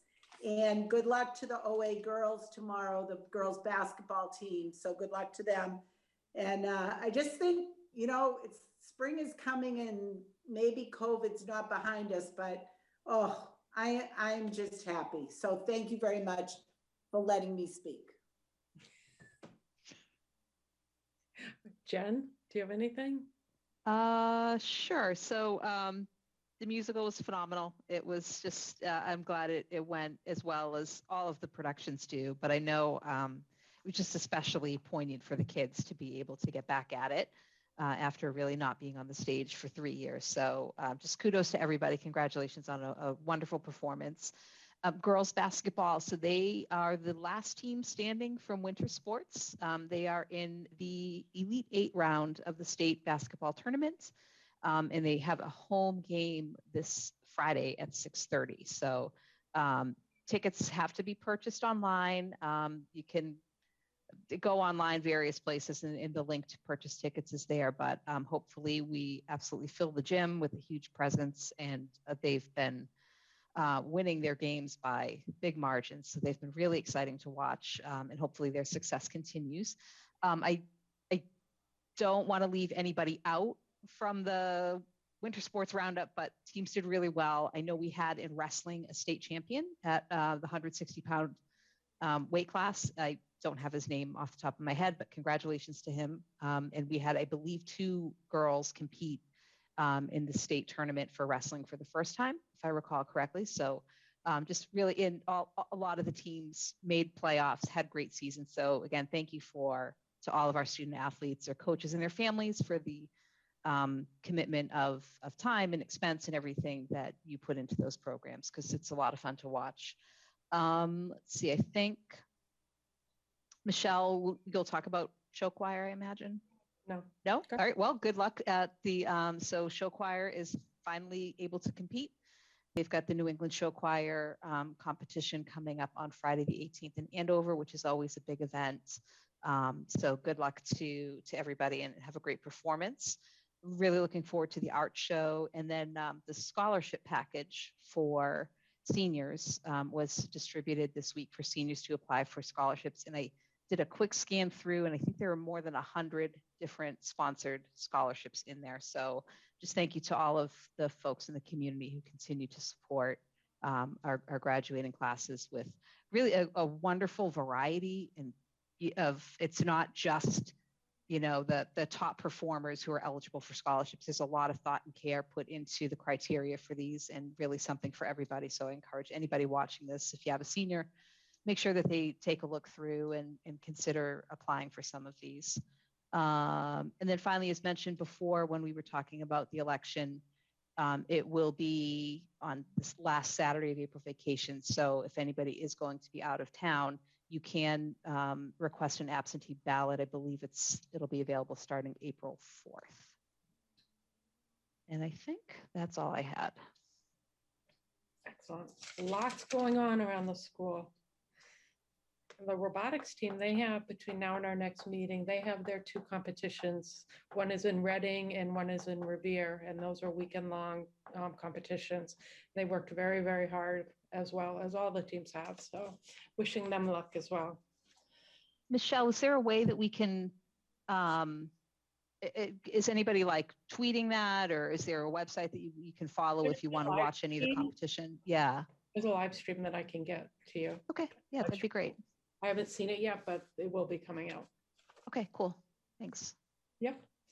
Okay, so our next meeting I have in my calendar for March 31st. Is that what everyone has? March 31st at 5 o'clock. Okay, so that's our next meeting. So for executive session, I'd like to make a motion to enter into executive session and not to return to open session for a purpose of discussion with strategy with respect to litigation and bargaining. And in my opinion, having this discussion in an open meeting would be detrimental to the bargaining position of the school committee. Do I have a second? Wiseman, second. Roll call vote. O'Neill, yes. Durant, yes. DeLuca, yes. Wiseman, yes. Star, yes. Great, thank you. And thank you for everyone who tuned in tonight. Thank you.